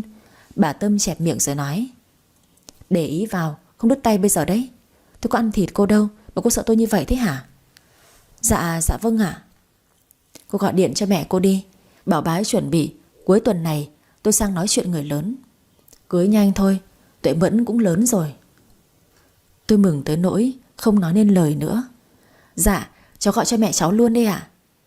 Tới mức này rồi mà vẫn cứ một cháu, hai cháu là sao? Dạ mẹ, con nhớ rồi ạ. Vậy là sau gần 7 năm kể từ ngày tôi gặp Nam, thì tới hôm nay chúng tôi tìm được lại nhau rồi. Một lần làm mẹ ấy đã khiến tôi không thể quên đi được đứa con gái nhỏ của mình. Và hành trình tìm lại con gái của tôi không mấy dễ dàng. Nhưng tình thương của người mẹ trong tôi chưa bao giờ vơi đi cả. Và tình thương ấy của tôi đã được đền đáp xứng đáng. Giờ đây tôi được ở bên cạnh cô con gái thông minh xinh đẹp, một người chồng tài giỏi và một người mẹ chồng đầy quyền lực. Tôi cảm thấy thật sự hạnh phúc với cuộc sống hiện tại của mình. Các bạn khán thính giả thân mến, các bạn vừa nghe xong một chuyện rất hay và ý nghĩa. Thu Huệ hy vọng rằng các bạn sẽ luôn ủng hộ kênh bằng cách nhấn đăng ký kênh, like, chia sẻ video và để lại bình luận ở bên dưới nhé. Cảm ơn các bạn.